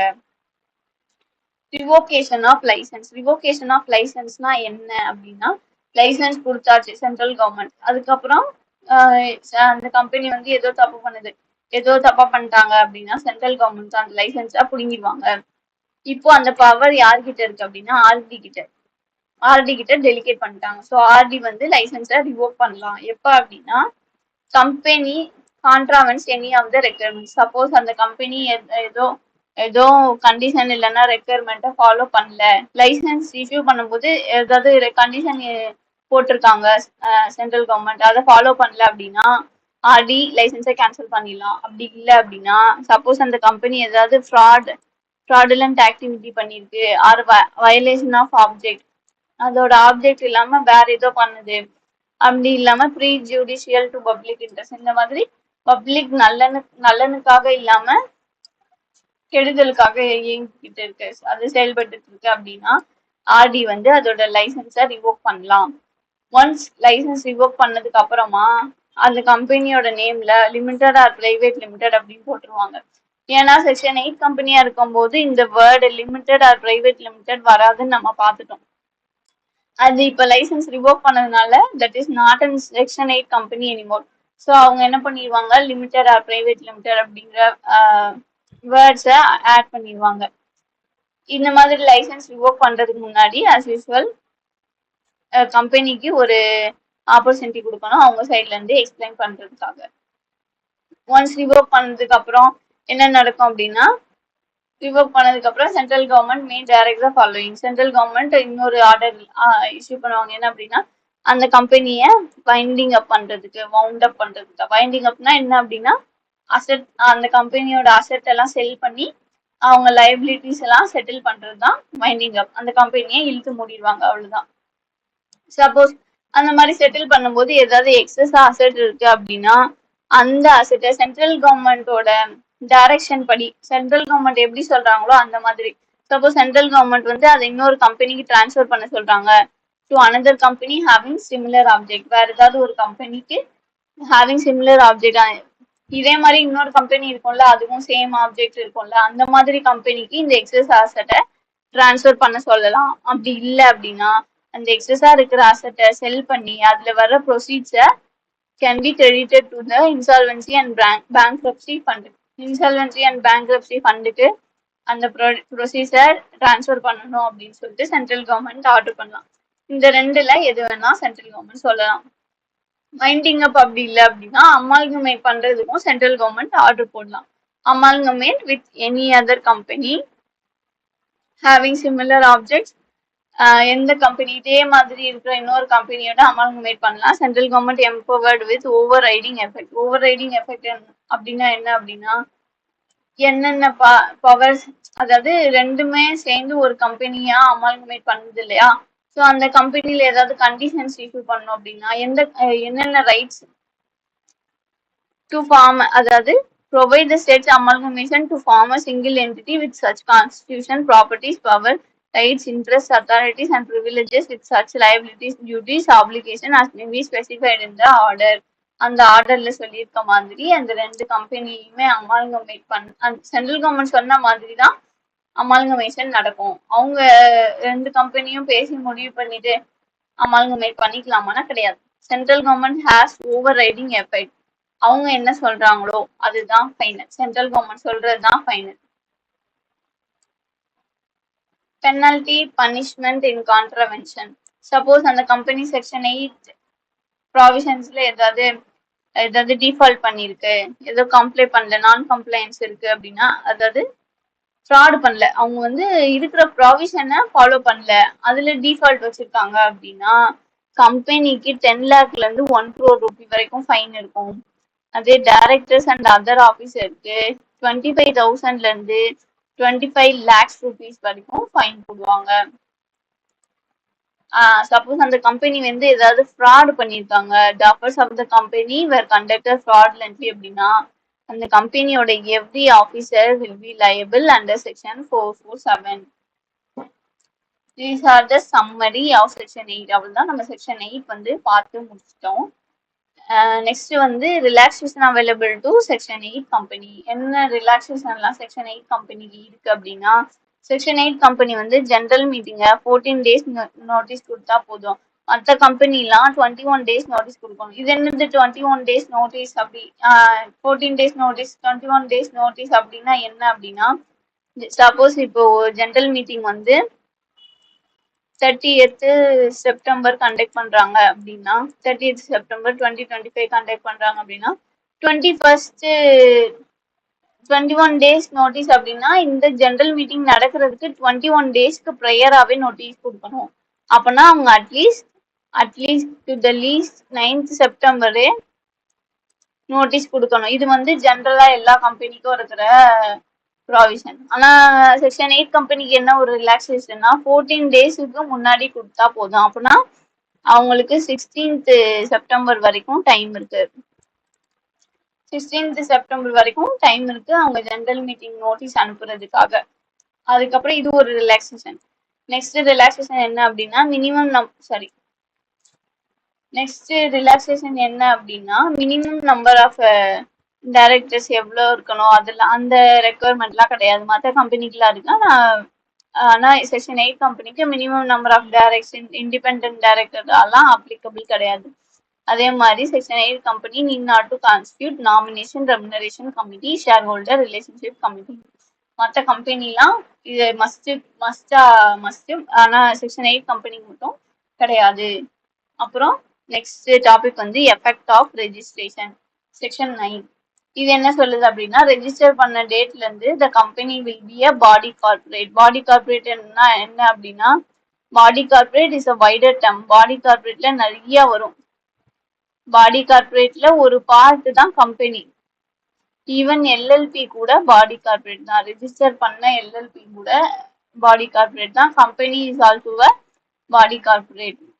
Once the company is registered, that will become a body corporate, and அது வந்து it can exercise all the functions of an incorporate company.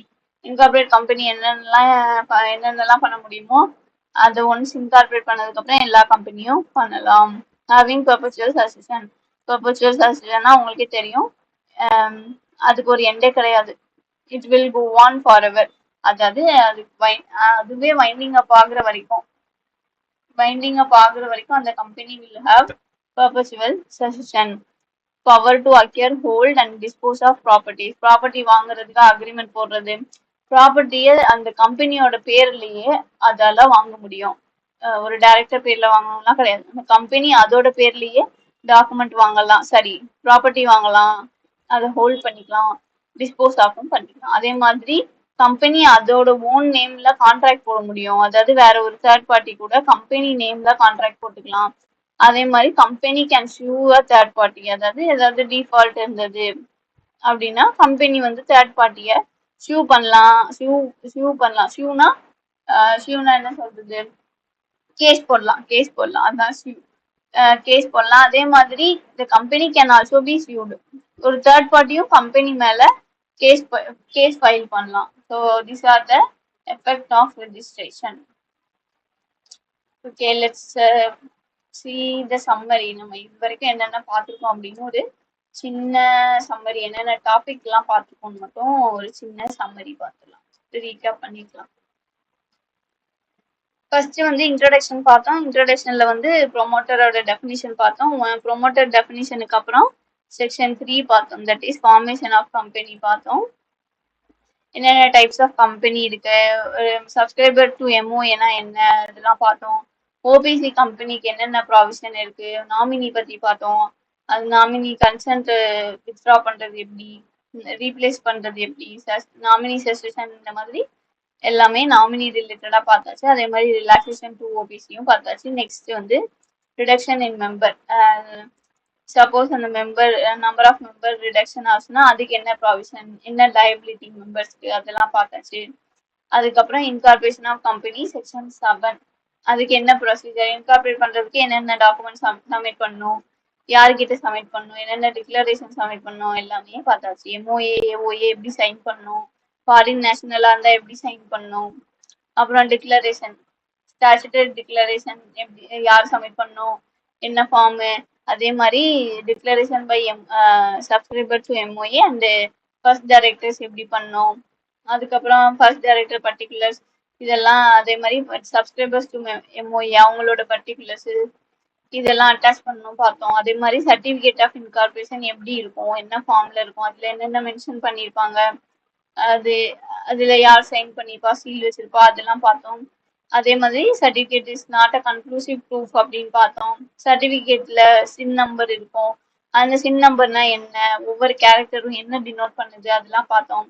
அப்புறம் maintenance of copies of all document, அதாவது இந்த டாக்குமெண்ட் எல்லாம் எவ்வளோ வருஷத்துக்கு maintain பண்ணோம், சாரி எங்க மெயின்டைன் பண்ணோம், எவ்வளவு நாளைக்கு மெயின்டைன் பண்ணோம், அதெல்லாம் பார்த்தோம். அப்புறம் சப்போஸ் அந்த கம்பெனி வந்து ஏதாவது ஃபால்ஸ் இன்கரெக்ட் இன்ஃபர்மேஷன் கொடுத்து இன்கார்பரேட் பண்ணா அதுக்கு என்ன ப்ரொசீஜர், ஆல்ரெடி இன்கார்பரேட் பண்ண கம்பெனினா என்ன ப்ரொசீஜர், புதுசா இன்கார்பரேட் பண்ற கம்பெனிக்கு என்ன ப்ரொசீஜர், இதெல்லாம் பார்த்தோம்.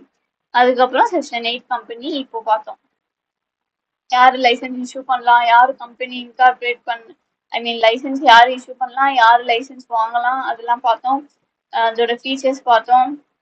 அதுக்கப்புறம் எப்படி ரெஜிஸ்டர் பண்றதுன்னு பார்த்தோம். அதுக்கு அடிஷ்னலா செக்ஷன் 8 கம்பெனிக்கு இருக்கிற 2 முக்கியமான டாக்குமெண்ட் என்னன்னு பார்த்தோம். எம்ஓஏ ஏஓஏ எப்படி அல்டர் பண்றது, அதுக்கு யார்கிட்ட அப்ரூவல் வாங்குறது, அதெல்லாம் பார்த்தோம். அதே மாதிரி கன்வர்ஷன் பண்றது எப்படின்னு பார்த்தோம். அது ஒரு டிடிஎஸ் ப்ரொசீஜர், அந்த ப்ரொசீஜர் ஃபுல்லா பார்த்தாச்சு. அப்புறம் revocation of licence, licence revoke பண்ணாங்க ஏன் பண்ணுவாங்க, யார் பண்ணுவா, லைசன்ஸ் ரிவோக் ஆனதுக்கு அப்புறம் என்ன பண்ணுவாங்க, சென்ட்ரல் கவர்மெண்ட் ஒன்று வைண்டிங் அப் பண்ணுவாங்க, இல்லைன்னா அமல்கமெண்ட் பண்ணுவாங்க, இதெல்லாம் பார்த்தாச்சு. அப்புறம் பெனால்ட்டி, ஏதாவது கான்ட்ராவென்ஷன் இல்லைன்னா ஃப்ராடுலன்ட் ஆக்டிவிட்டி இருந்தா என்ன பெனால்ட்டி பனிஷ்மெண்ட், அதெல்லாம் பார்த்தாச்சு. அப்புறம் relaxation available to section 8 company வரைக்கும் பார்த்து முடிச்சாச்சு. இப்போ அடுத்து எஃபெக்ட் ஆஃப் ரெஜிஸ்ட்ரேஷனும் பார்த்தாச்சு, that is section 9. Section 9 effect of registration வரைக்கும்